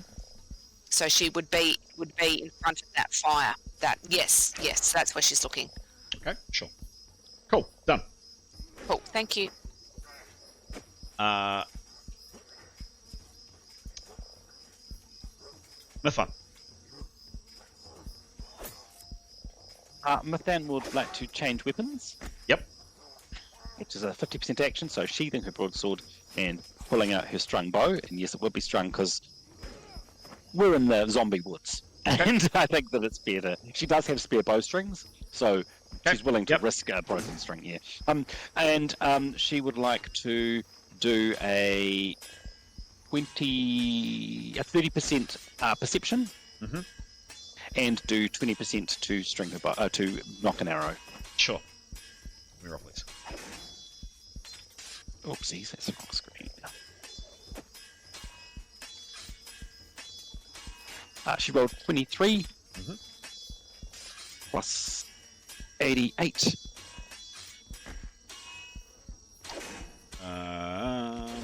Cool. 23. Yep. And how much additional? What's the bonus on top of that? Nothing. Oh, nothing. She's Just using 30. It was a 30 or a 20? It was a 30%. Sorry, she was using 30%. Cool. Done. 30%. Of her action to do it. Yep, Sorry, 30% perception. Yeah. Cool. Yeah. What and where is she looking? She is looking from around what's in front of her now. So from and what she can see, she is specifically looking for. Her reasoning is the ones in the moss are the ones that cast the sleep. She's worried about the sleep, so she's looking for moving moss lumps. Okay. Yes, she sees one here. Well, she sees a piece of moss moving. Yep, and not. I say, cool. That's all the ones she sees. She sees movement out here. Okay. Yeah. Cool. She'll just she'll point and go. Point and go. There, moss moving.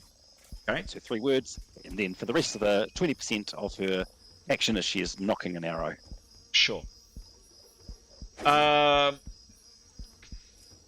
would Keros see that target?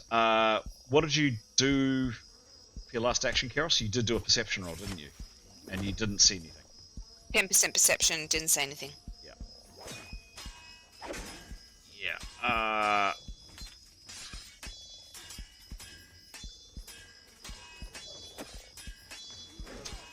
You've been given a pointer by Mithan. Give me a roll, but you're looking part through grey for this. So another, if you want to try to spot this target or not. Is that me? Yes. Yes, I will give it a go. Sure, give me a roll. Thank you. Not must. Okay. 33. 33 plus 30. Yep. Negative 30. Yeah, no, your eyesight's just not good, I'm afraid, Keros. Maybe some movement out there, but no, you just didn't see it out of the firelights. It's all confused. No, didn't see a target, I'm afraid. Okay, thank you. And that is the end of the round.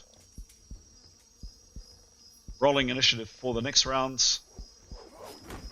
Anybody changing initiative? Going once, going twice.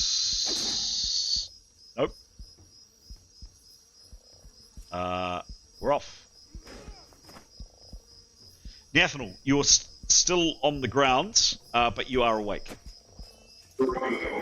I'd like to stand up, please. 50% done.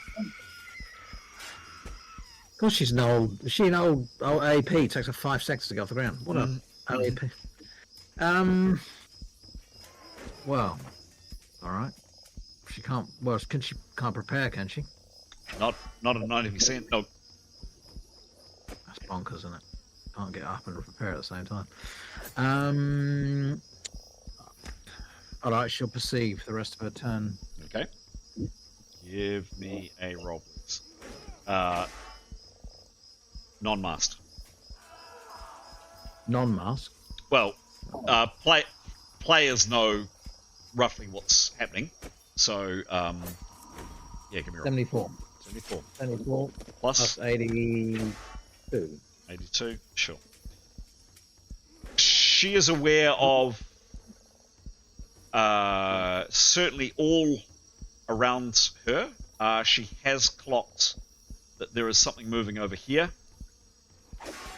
She's not sure about here. She hasn't seen any movement here. She orientates herself to a dead one there and a dead one here, and there are 4 up in the air. That's what she takes in. Alright. Next up.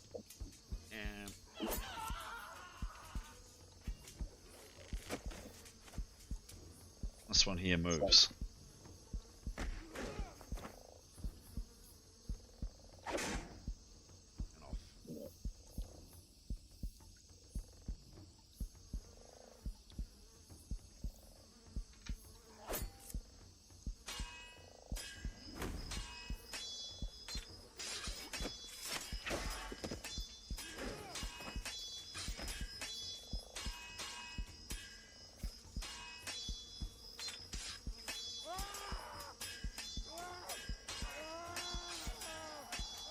Gray, you're unstunned. What do you do?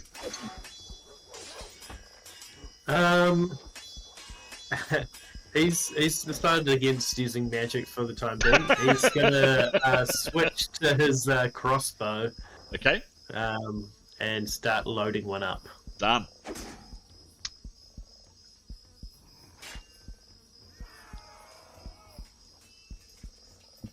Leif, can you give me a perception roll, please? A plus 30.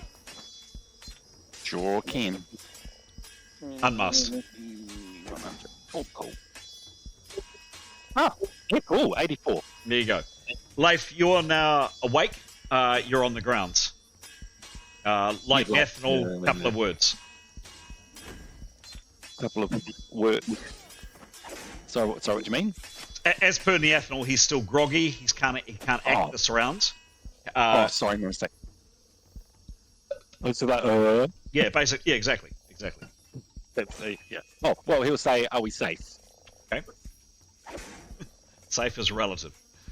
Keros, you did see, much to your chagrin, 2 lumps of moss move away at speed out into the gloom. They're now out of your field of vision, I'm afraid.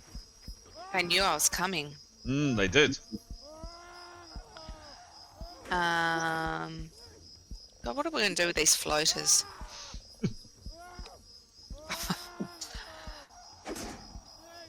I don't know whether to shoot them or... Oh yeah, go on. I'll give it a shot. I've got 80% left, right?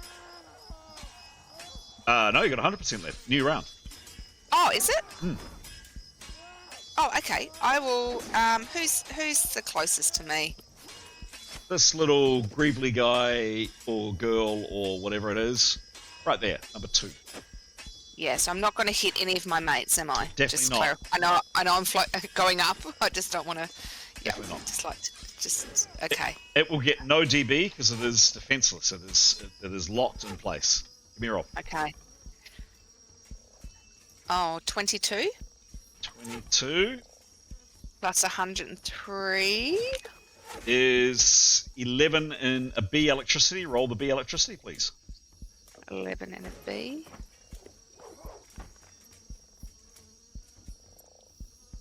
Oops. 75. 75. Nice rolling. Smashes this thing's left arm. This creature doesn't have a shield, and its arm is just hanging kind of useless at its side. And if anything, its screaming, which was loud before, goes up several octaves. It is howling in pain.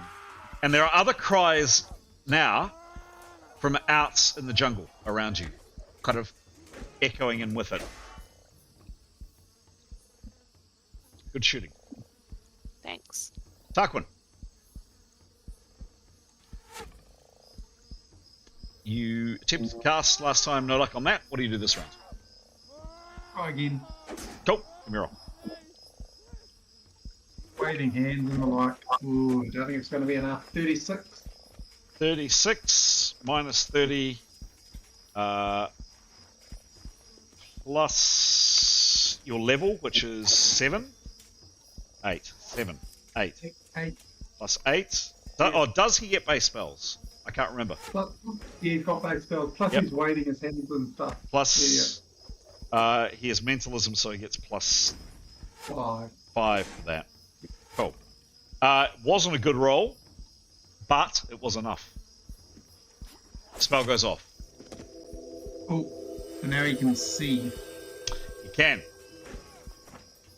And he's going to spend the next 25% of his action moving as quickly as he... Oh, how mossy is the land in front of him? Very mossy.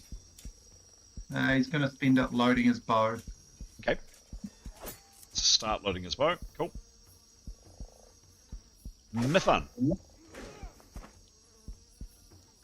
She'll use 50% of her action to finish loading, and then she will use 50% to shoot one in the air. Any particular one? The one that Keros didn't shoot, so a new target. This one here, number 1. Give me a shot.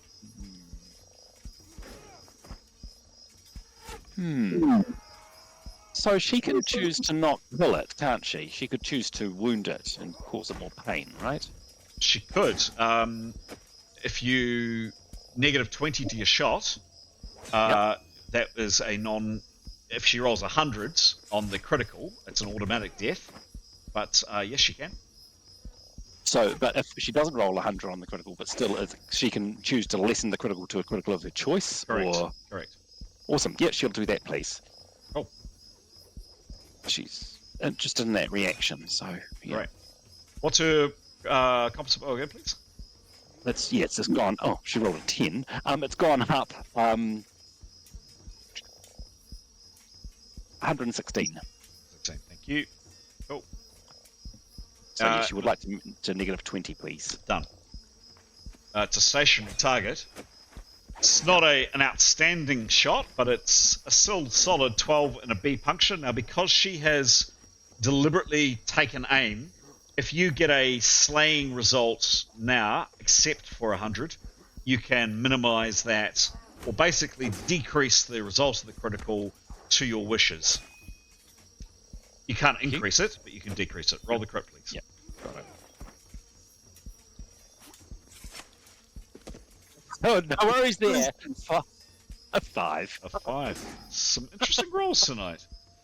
It's what 5 that I've rolled. You skim it with your shot, and your arrow goes off, sailing out off into the gloom. Gone. No additional Thank you. damage. Etienne, you prepared last round. Yeah.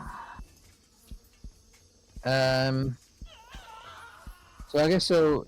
He heard Mythan shouting about something behind the wood wall. Yep. So I guess he's just going to take a little peek and keep preparing, and with whatever's left, have a little peek and see if he can perceive anything by the other side of the wood wall without stepping on the moss. Okay. Now, we decided that he slept in his armor. Did he sleep in his helmet as well? Probably not his helmet, no. No. So, please give me his perception without his helmet.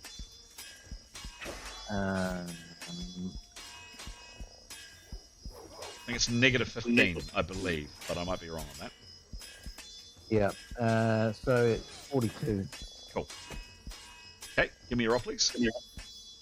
And this is must, because you don't know what's out there. 64. 64, could be very good, could be very bad. Oh, roll again, please.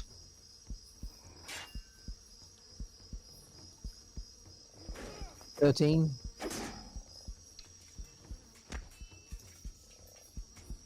And what's his bonus? 40. 40. Perception 42. Yeah. You said Oh, okay. Yeah, he's peering out into the gloom. He can't see anything. Can't see any movements. Is he dazzled by the firelights? Yes, he's half elven, but even with his eyes, no, he just doesn't get any more information, I'm afraid. All right, he'll just keep preparing. Okay. Demos, Keep looking. another perception roll for you, please. Again at plus 30. There's a horrible noise going on, and let's see if you wake.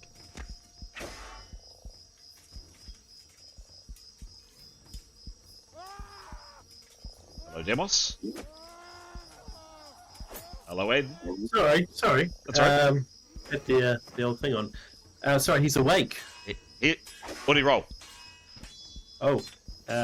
Sorry. Yes. Basically, non-failure, and he's awake. I'm assuming good.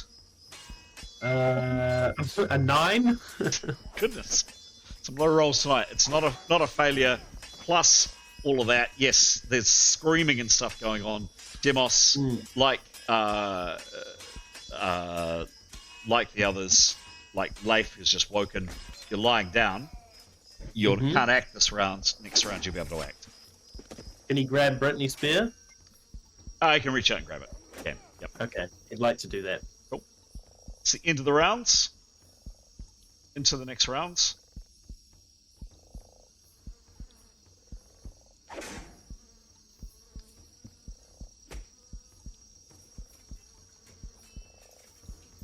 Neathanol, what are you doing? So she's did she prepare last round? You tell me. I can't. Yes, I can't remember. I'm sorry. I think these levitating ones. How far off the ground are they? 10 foot up. That was 10 foot from down, so 8 foot off the ground. All right, so they're quite only just above our heads, really. Yeah.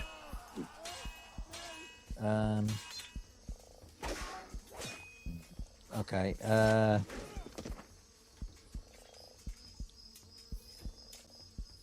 No, I think she'll just keep preparing. Cool.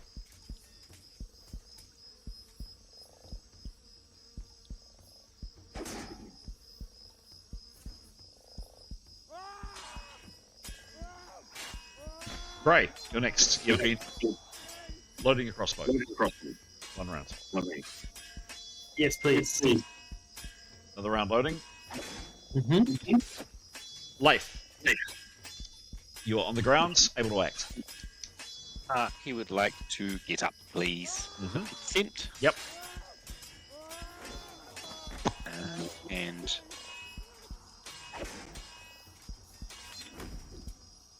draw his bow. Okay. Yes, draw his bow.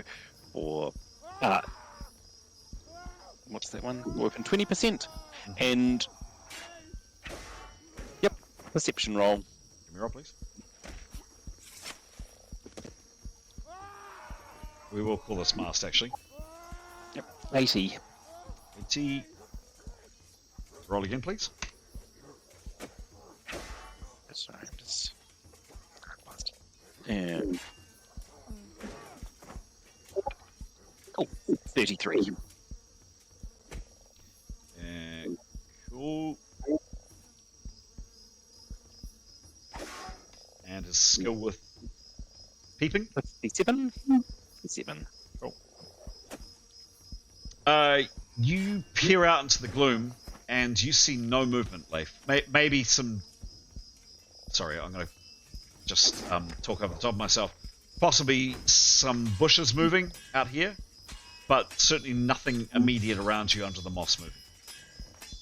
Cool. He'll say that to everyone.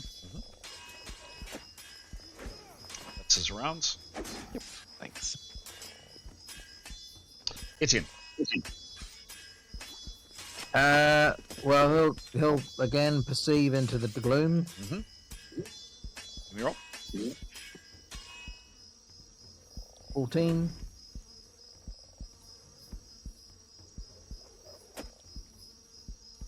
No, can't see anything. Nothing out there. 42. Right. He'll keep doing this thing. How much of that was my round? Well, you didn't say, so I assumed it was 30%. Okay, what's casting again? 75. Okay, I'll keep. Yeah, no, I'll keep preparing then. The fun. She will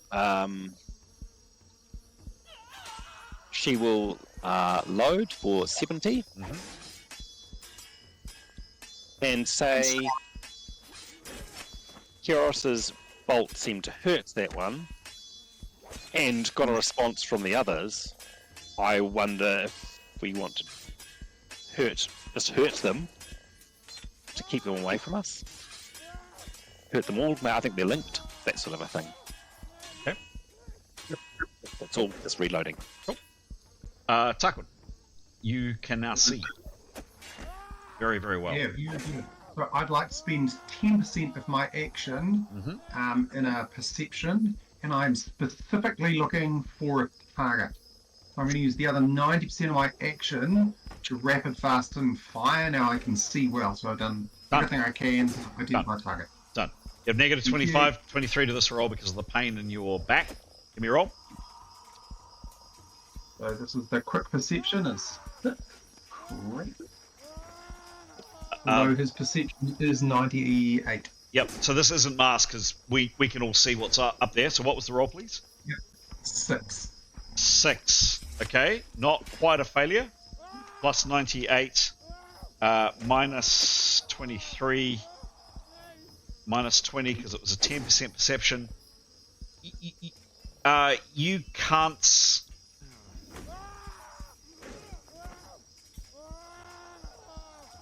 Yeah. I mean, the purpose here is to maximize. Yeah, no, what just he a can see. second. Just give me a second to think, please. I've got it. I understand what you're trying to do. I'm just trying to think what's reasonable. He can now see as a clear day, so he's not actually looking into the gloom. That's how far away? 240 foot. Great. But for a very, very, very small target. Great. Yeah, I'm sorry. That was a failure, and you don't see a target.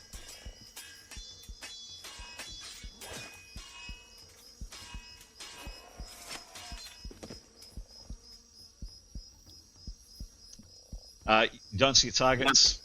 Tarquin, what do you do with your 90% left? Yeah, I'm thinking.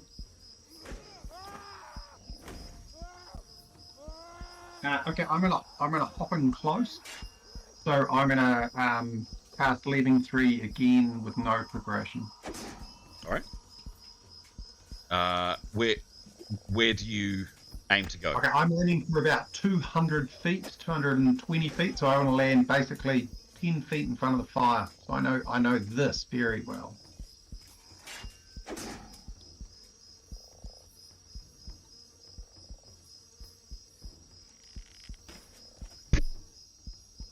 So A little bit further. there. He wants to be in light, so a little bit closer, not further away. Yeah. Oh, there. About there. Not quite that close, but yeah, something like that. Yeah. Okay, cool. No preparation. Give me a roll, please. 32. 32. Arms waving. 30. I'm going to be in it. 32 minus 30 plus 5 for waving his arms, not shouting. Yes, correct. And his level is plus 8. That spell goes off, but just. Oh, that's got to be about as close as you can get. Pretty much. Tarquin, you're now back. About there, you tell me where you want to be. Yeah, so yes, I mean, look, the reality of this spell is he's got to know where he's landing, but I don't think he can land precisely. We'll be somewhere around there. Yep, done. Cool. Keros. Tarquin's back. Hello, Tarquin. Can she shoot the one she got the arm off? Sure before? thing. Yeah, sure thing. Go for it. Still clear shot, not going to hit anyone, no one else's. Easy.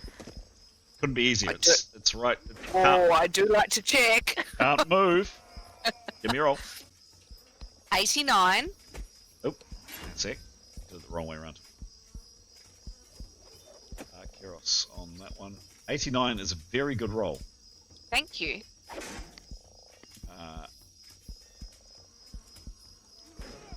Wallop. That is 14. Actually, more than that. 150.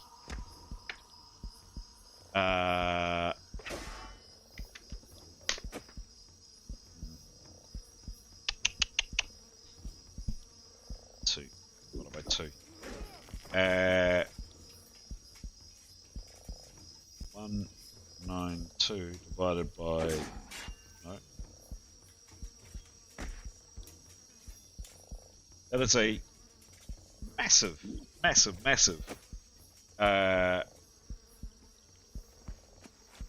Right.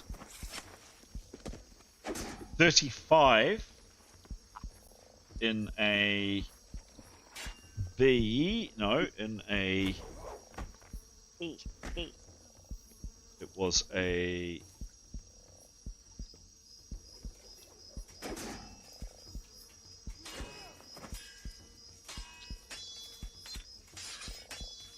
A D. A D critical. Oops. Roll the dice. Okay.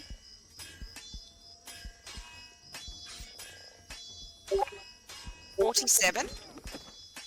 47. Another 10. Another 7 hits. An explosion of light and fire. And also Keros. How do you want to do this?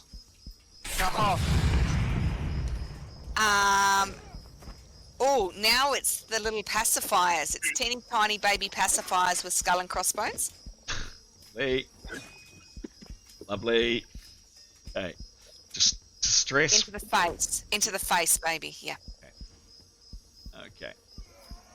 And that is that one.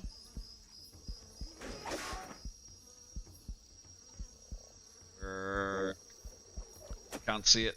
That one there. No, that one. Yes, that one there. Very, very deaded. Huzzah. That was killed 5th level.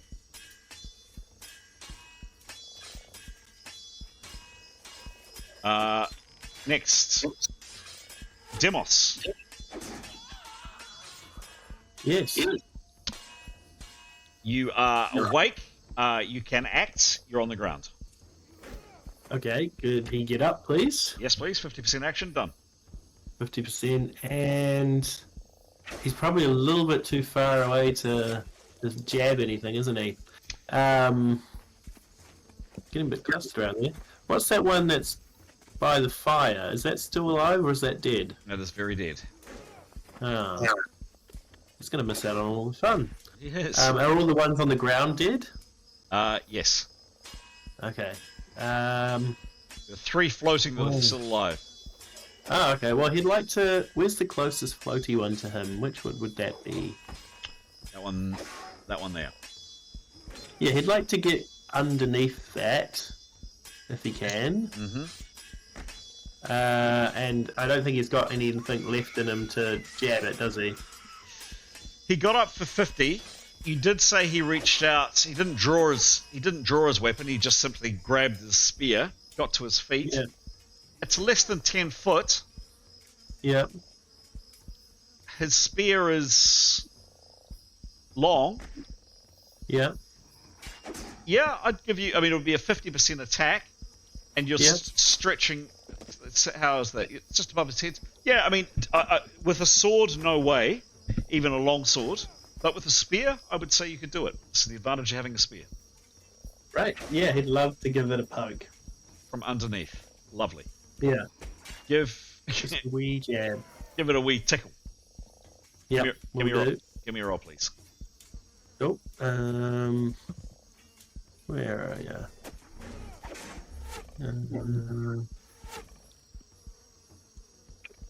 43. 3, and his skill with a spear is what, please? 122, I think. His skill with spear is... Yep, 122. You're right. Cool.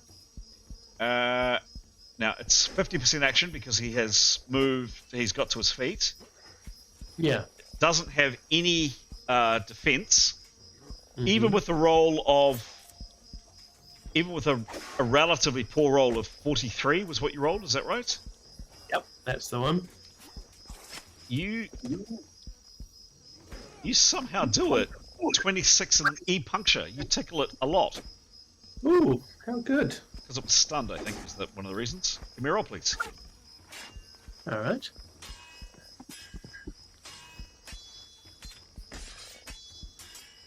$50. 50.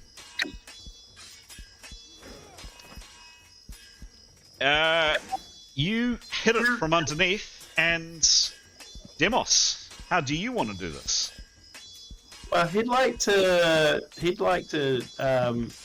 It goes straight through it, and then he just pops it on the fire like a marshmallow. God. Posts it for a little bit. Oh dear. Okay, Yeah. that's not very nice. No. No. Demos, that was killed 6th. Excellent. There is now only one of these critters floating and alive. Oops. Good fun. One? No, two. Two of these critters floating and alive, I should say. And that is the end of the rounds, and with that, we come out of rounds.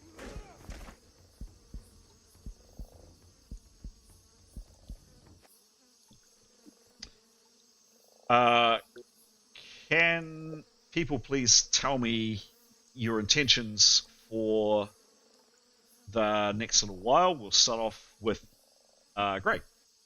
What is your plan in the next 5 to 10 minutes? Gray's plan would be to shoot any of the remaining ones in the face with his crossbow. Crossbow. Cool. Done. Leif? This is a bit. He doesn't like doing this, but he would like to experiment with fire, and he would use telekinesis to shift the burning log underneath one of the floating ones. Okay. Jesus. He's not proud of the fact, but he did hear what Mathan thought about. They seem to be linked somehow, and he wants the rest of them to stay away. So, Okay. So he's got to roll a telekinesis spell. I will ask for a roll on that. sure. In a second. He's Just- happy to be stopped by anyone else, though. If someone finds that distasteful or they're dead already, he's happy to not do it. Okay, cool. Keros, what are your plans in the next 5-10 minutes or so? Definitely kill anything that needs to be killed if nobody else succeeds. She's definitely keen for a sleep at some point. Mm-hmm. Not sure when that's coming. But maybe general perception. Okay, sure thing. Neathanol, next little while. I think she'd, given we got to now have a kit, I think she'd urge Karios to consider extending our earthworks. Because it's clear these things don't like being out of the moss. And I think she would look at how easy it is to, well, her experiences of moss, not extensive, is it's usually quite easy to rip up, right? So she'll just see how you can almost do it like turf, can't you? So she'd like to just experiment ripping up the moss. Okay, great. And how easy is she finding that? Well, hang on. Remember, I get a general description from okay. what people are doing, and then we'll kind of narrate from there. She'd also asked people to burn the remains. Cool. Methan? Mathan is happy to help burn the bodies and would help with digging up moss. Cool. Yep. Cool. Demos. Yeah, Demos is happy to skewer any remaining creepy gremlin things, and also happy to help just rip up moss. Cool. Etienne? Yeah, he'll help with the burning. Jesus. Well, they're undead. They're his sworn. Is what he's here to kill and destroy forever. So he's got no qualms. Are there any floating still? In a second or so, they're going to be slain. But yeah, Okay. assume they're slain. Yep. All right. He'll keep a. Well, actually, it's no point in him having a look out. But once he's done that, it'd help with clearing the moss. Okay. So we're a lot further from them. Done. If we sleep. And last but absolutely no means least, Tarquin, what are your plans in the next 10 or so minutes? I guess I've heard from my bloodthirsty colleagues and would like to revel in their bloodthirstiness. So what Tarquin would like to do, possibly with Nicholas, who seems most interested in experimenting with these people, is to get one of them and dismember them live. So cool. I want to really find out what's going to happen to these people. So he wants to pluck one out of the sky. And if Nicholas is keen to help, all good. He wants to dismember and essentially eviscerate it live to see what's going to happen. And he's particularly interested if he can persuade his colleagues to have another one floating and remain alive, so we can watch the live floating scary thing while we dismember the other one to sort of see how they are connected. And he's really keen to be doing the dismemberment. Yep. Yeah, if we're going to do it, let's do it properly. Goodness. Happy for people to turn their backs. Goodness me. Okay. Wow. So let's just go through some of that. Ripping up the moss is comparatively easy, exactly as you said. It's kind of like turf, and relatively quickly and relatively easily you can clear kind of half as much again without a massive amount of effort.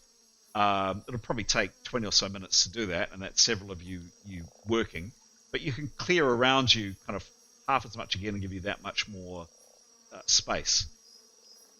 In terms of Keros or others, anybody casting a spell, Leif, you wanted to cast Levitation.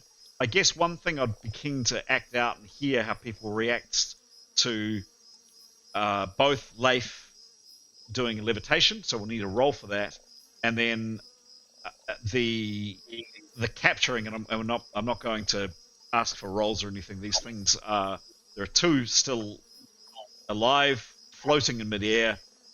There are enough of you to pacify them. They're not massively strong, and you can bring them under your control. So I'd like to hear firstly the roll from Leif. By the way, Nicholas is the other game, Giles. Just as a heads up. I think it's a Freudian slip. I think it was sort of Nicholas would do. I think it is actually. So ripping up the moss is well and truly underway.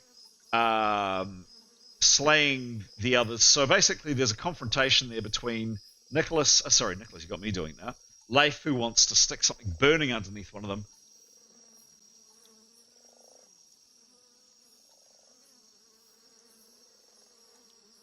Can't hear you. Is it just me who's lost Chris? Yeah, we lost you, Chris. Can't hear Yeah, I you. can't hear you. Sorry. Chris, we've lost you.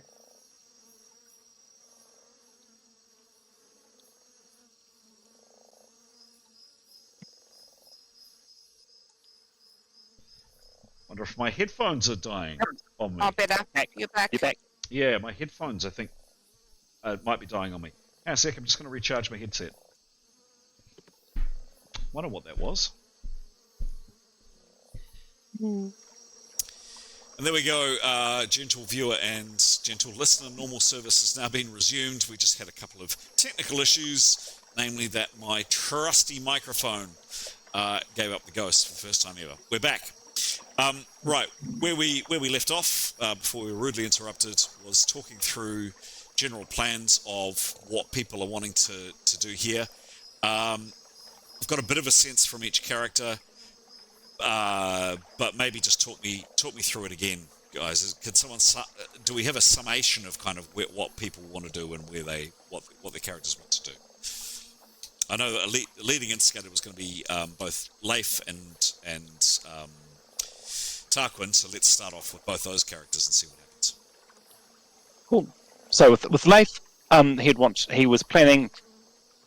Mythan had noticed they seem to sort of share experience, or and yeah, Leif was reluctantly wanted to experiment with fire, wanted to gather information on if we encounter these again, what the effect of fire on them is. He would use a telekinesis spell to take a small piece of burning material from the fire to get it near them for a start to burn them, heat them up, just to see their reaction, see if they are scared of or affected particularly.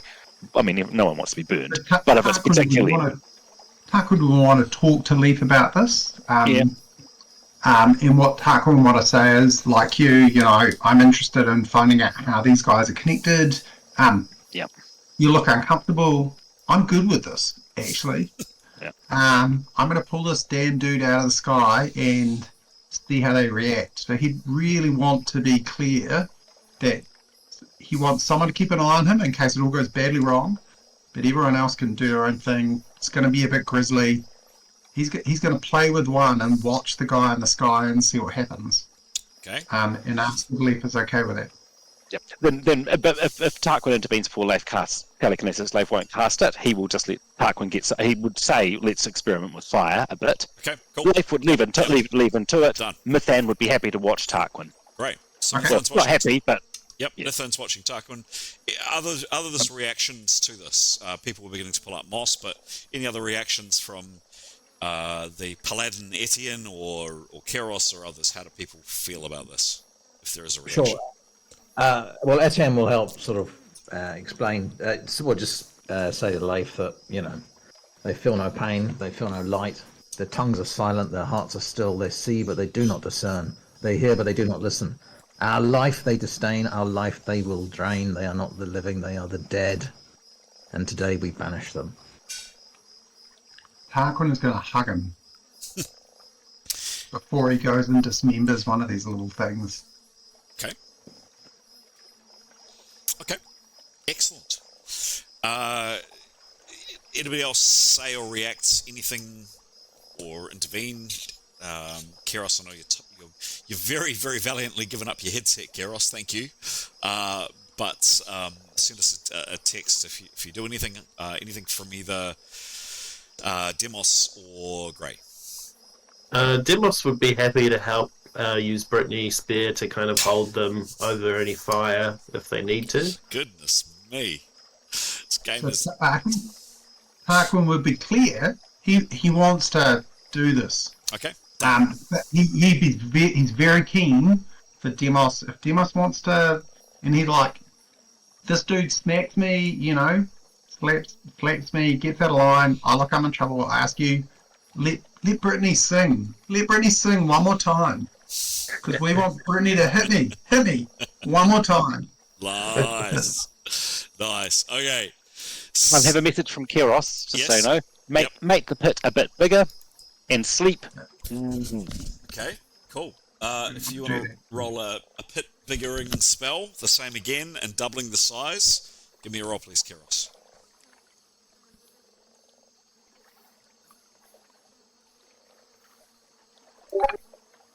$74 with prep, etc.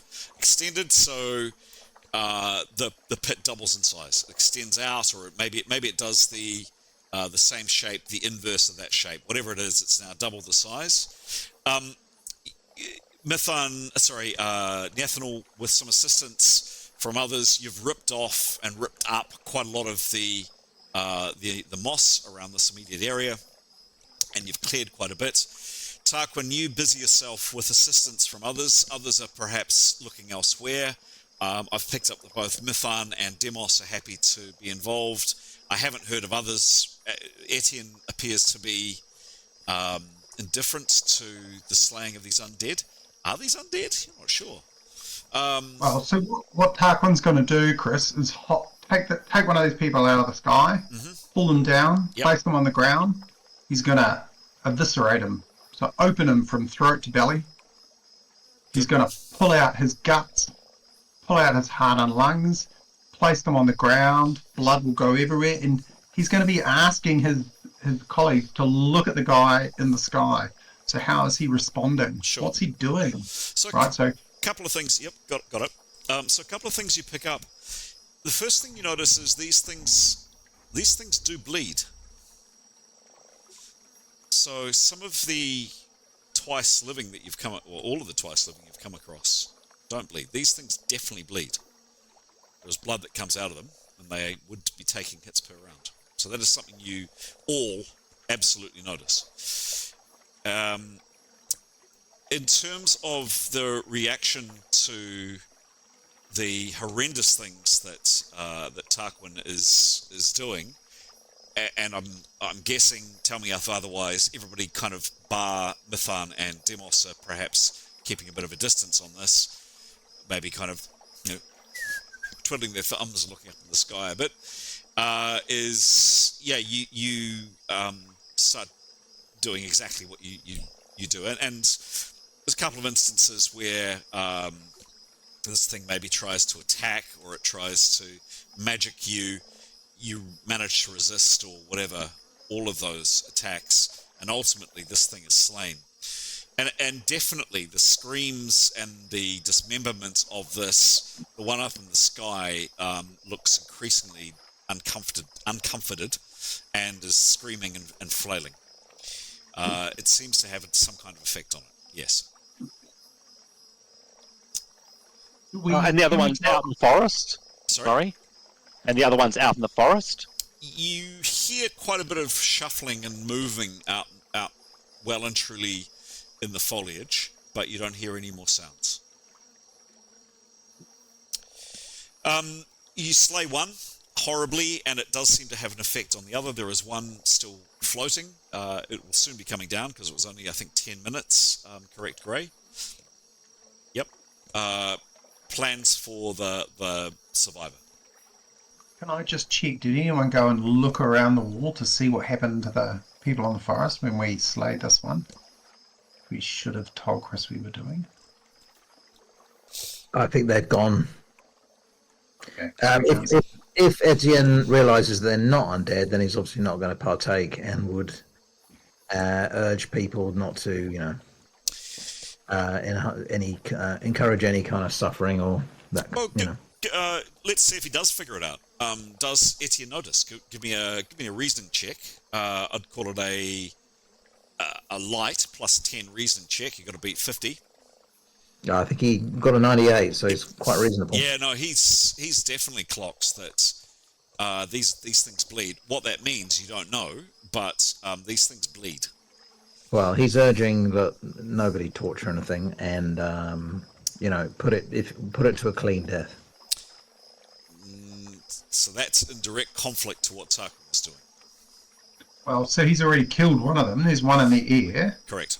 I think Tarquin would be very happy to put the second one to a clean death. He'd want to push it into the ground, stick his knife into its belly, and run it up through his belly, through his heart and lungs. This thing will die immediately. Lovely. All of these horrible creatures are now well and truly slain. You have a wider pit. What are your remaining preparations, please? I think back on watch. Okay. And then sleep. Soak up the fire a bit, back on watch, and you throw yourselves down to sleep for those that haven't. The earth that you find yourselves in, you're obviously right down, literally, you're 2 foot down. It stinks. It generally kind of turned earth has that can have quite a pleasantish smell. This just smells foul. And the insects and the grubs that are crawling through it are vile. It's not a very pleasant sleep for those that get some sleep. And you remain on watch for the rest of the night. It's not uneventful, however. Going on for dawn, who would be the last few people on watch, please? We have an order. Yes, that's what I'm asking. Yep, that's what I'm asking. Keros and Grey. Keros and Grey. Cool. Keros and Grey, you are peering out into the gloom, really hoping when you see something slightly change, maybe this is the first light of dawn coming in, you're really sick of this horrible place, and you're really sick of this night. When suddenly something catches your attention, there's something moving out in the darkness, and you assemble your companions. And this time, whatever it is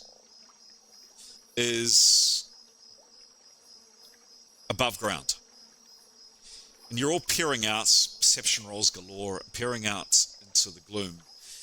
And this is what you all see.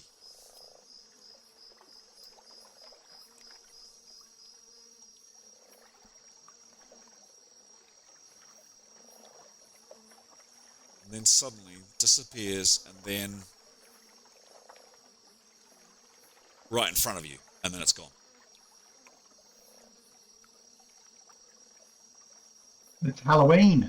They don't seem to be doing anything. They just seem to be looking.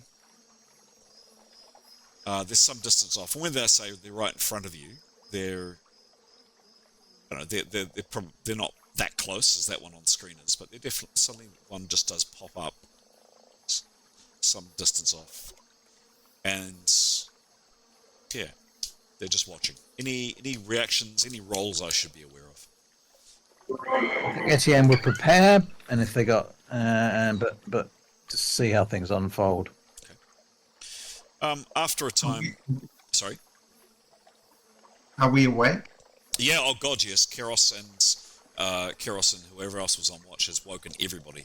Everybody's on stand. Etienne would definitely be perceiving and looking to see Tarquin, and looking to see if he knows what these things are. Sure. So I presume it's perception. Give me a general knowledge roll, or a demon and devil roll, or whatever lore spell you want to make it.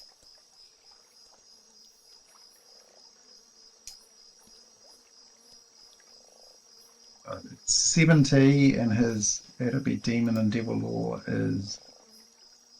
Ooh, come on, yes. Is 28. Cool. So 69 plus 28. Well, hang on, it's masked. Just a sec. So the roll was 79, is that right? The roll was 69. 69, thank you. Plus demon devil lore is what? 28. 28. No, he's scratching his head, I'm afraid. Okay. Any other roles from, or anybody else doing anything significant?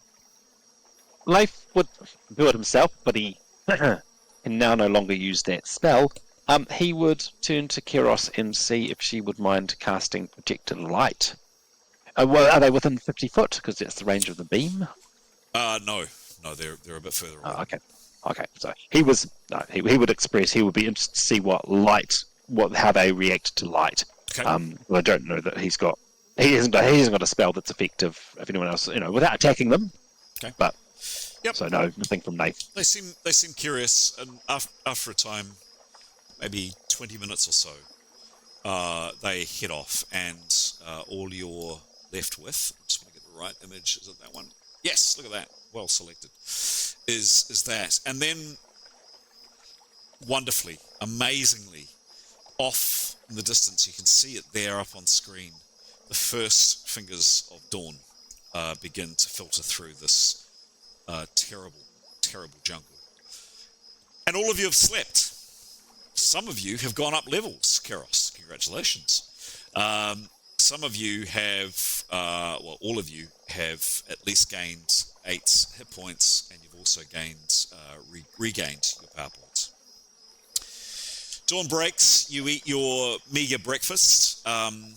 You're really, you've been here. Today is the just to help you out with some dates. Today is the 20th, by your reckoning. You arrived in Port Vistilis 8 days ago on the 12th. You've spent 8 days in the Alameng, in the Green Festa, and you are heartily sick of it. You have 22 days food. Your packs are beginning to get a little bit lighter. And you go through the pretty tedious process of tracking down some water, and there's a moderate amount of water in this place. Boiling some water, as you've done each morning since you've been here. Stoking up the fire, using your increasingly decreasing ration of oil to get the fire burning hot, to boil the water that you need to survive. Decanting that water into your quite large water bouches that you have, and then setting off for the day. You've had a cold breakfast. I mean, at least it's warm weather, but it's all pretty miserable. Anything I should be aware of that characters do or say, or any actions I should be aware of as you begin to set off? Yeah. Sorry, I should have done this last time. Leif would remind Keros that she has that spoon of soup, and she could be, which I believe provides one meal, for one day. I'm just checking the thingamajig. Where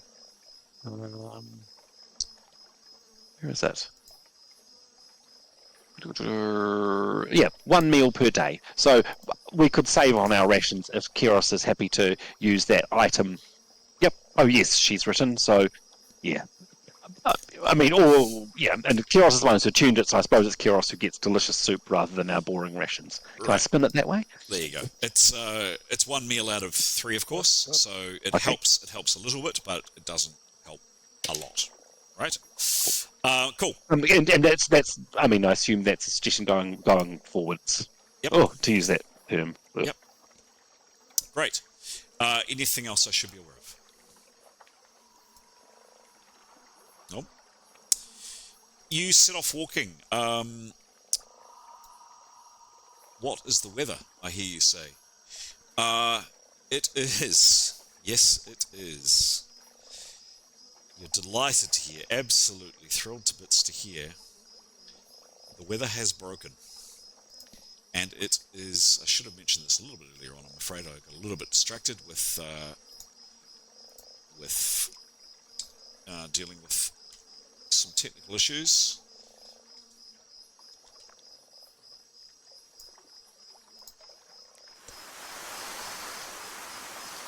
It's not just raining. It's utterly bucketing down. It's a pretty miserable way to start the day. You're all absolutely saturated to the skin. And in the distance, there is the sound of more thunder.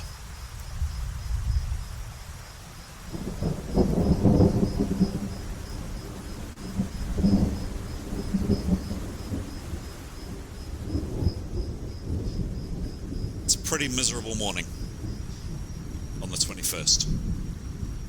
You set off trudging down the M.E.R.P passage, this road that you've been following, covered in moss. For some reason now, the moss doesn't look quite as aesthetically pleasing as it did on the previous day.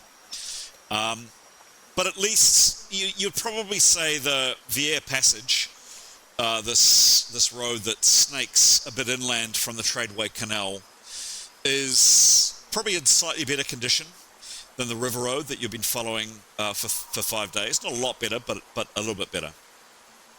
And you continue walking on in the pouring rain. It is hard to see. Things are saturated. Bows, hoods, weapons, everything. It's going to be hard, very hard to light a fire. You continue walking. Can I ask one brave person, please, to give me a roll?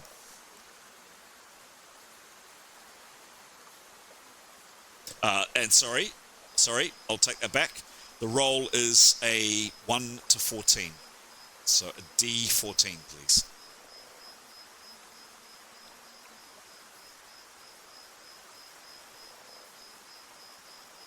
Do we have a brave person? Curious. Keros, what's the roll?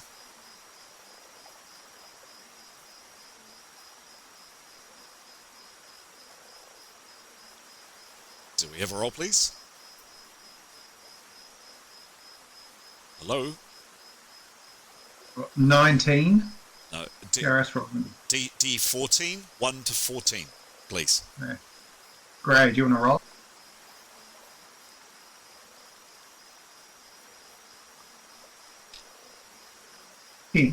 Ten.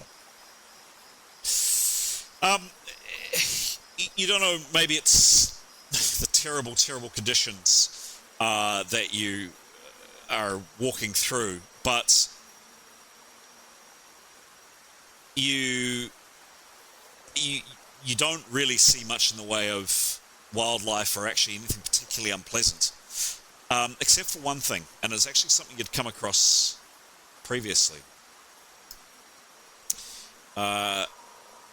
Turn a corner, and there in front of you a very, very large collection of these hideous plants that you're warned to stay well clear of. Some kind of jungle orchid that ultimately congeals your blood and makes you die in a particularly horrible fashion. Unless anybody tells me otherwise, I'm assuming you will spot them in more than adequate time and give them a wide berth. You continue on trudging through the rain, and then you see something that you haven't come across before. Basically, the last structure you have seen, last intact structure you've seen, was back at the docks, the mouldering docks that you came across. Further on in the day, probably about midday, glancing off to one side of the road, you see these. Any actions from anybody? They're small. They're very small. They would be about maybe 5, maybe 6 foot tall.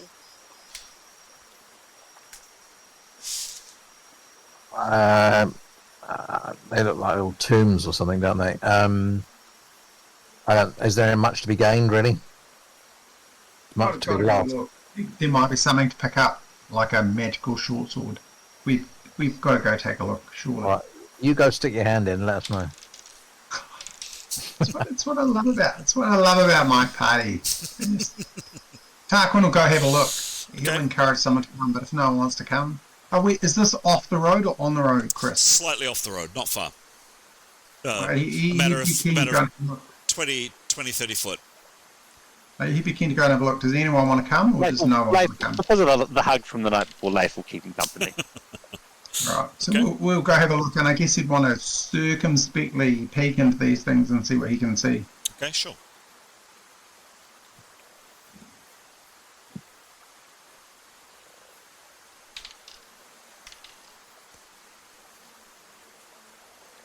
You all right, Chris? Yeah, I'm good. I'm very good.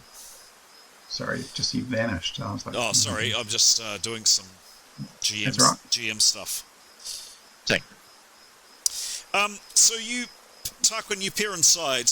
There's some very, very faded carvings on the outside. In fact, you can just make out the carvings here. And here. Peering inside and through the pouring rain, you can just make out what perhaps once was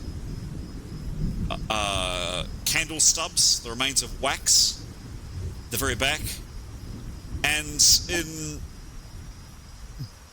all three of them, the strange figure that you have seen a number of times now.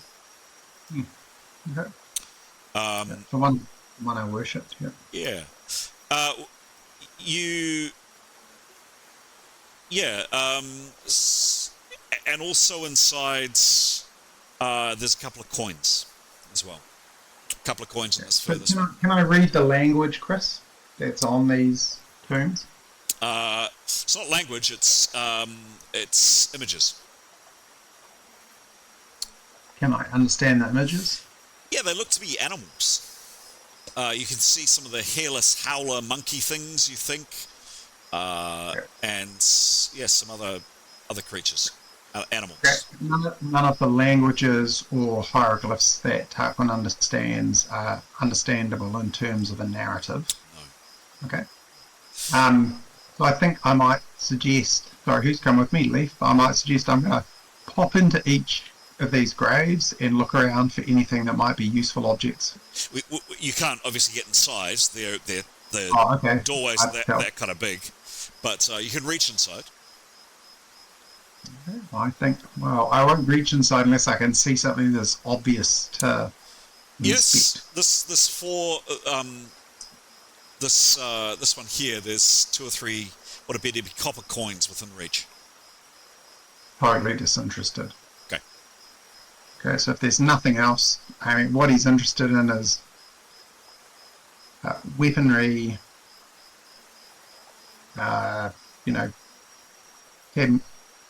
tablets, amulets, that kind of stuff. Cop coins. Nah. Okay. He's not a grave robber. Okay. And I'll tell Leaf that, and we'll head back to the party. Okay. So, does Dave get the vibe that these are graves or shrines? You tell me. Not sure. No, yeah, perhaps. Leif will say to the statue of Orgiana, he will say, I mean, he's not a worshipper of gods, but he now believes that he now has evidence that they exist. So he will say, hi, Orgiana. On behalf of Hashket and Tahoe and Silsi, their departed Silsi, just they'd want us to say hi and that they love you and that they worship you. And, I think it's special for me to say that for them here on, perhaps the island of their ancestors, where you sort of originate and your worship has originated. So, he's doing that for them, basically. Could you give me a channeling roll, Pete? Just give me a roll, just for fun. Mast. He's quite, Leif's very matter of fact, and he doesn't particularly even see gods as being particularly. Yep. Especially that's a 57 roll. Mm-hmm. Okay. He's being nice and he's being respectful as he can be. Yeah, sure. And channeling is 10. 10. Thank you. Okay, cool. Okay, well, you have this little chat with Orgiana, Mistress of the Dark. Yeah. Anything else? Tarquin might check his demon and devil lore to see if there's anything that symbols represent to him. Okay. Give me a roll, please.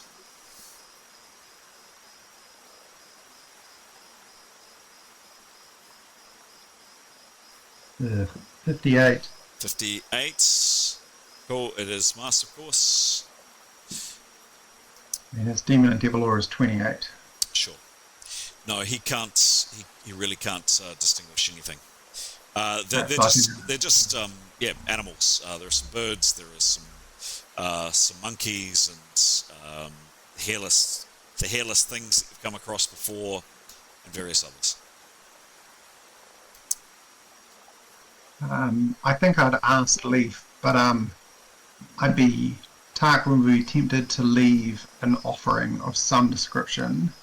I'm not sure what we have that we can leave, but he would choose to leave a coin by choice in each of these graves, sites, and that'll be probably choose a silver coin for each one. Wow. If he can leave, that's reasonable. So that's it's a reasonably hefty gift. But yep.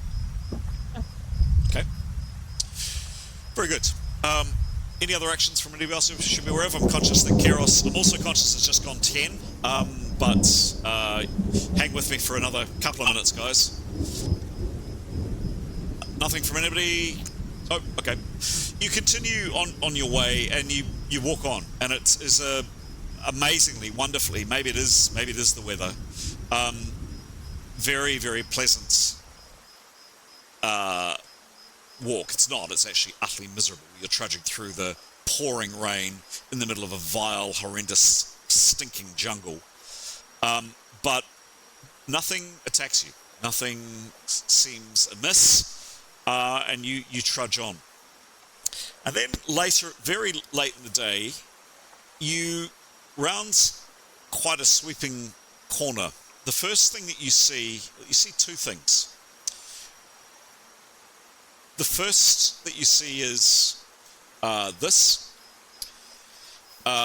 It's a wooden shack, basically, and it is utterly covered in, you can see it there in the image, utterly covered in moss. It would be a good 100 or so foot off from the road, and it looks like it's falling apart. The other thing you see on the other side of the road, and they're within maybe 100 foot of each other, to maybe 300 foot of each other, are these.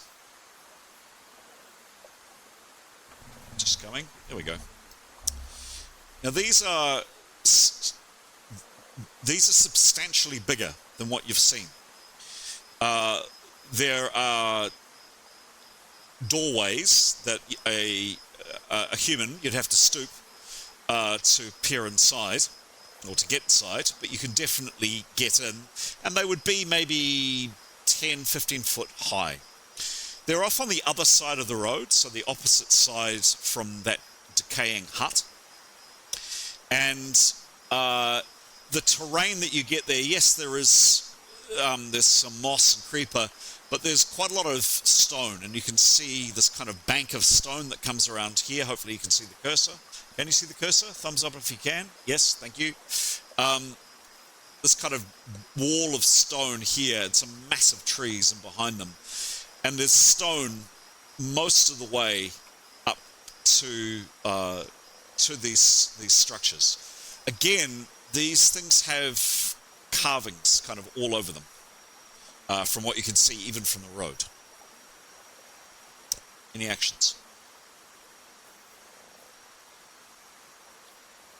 Well, Tarquin isn't so interested in the hut, but he definitely wants to explore the two stone structures. Yeah, I mean, he'd want Leaf to come with him, and maybe someone else too.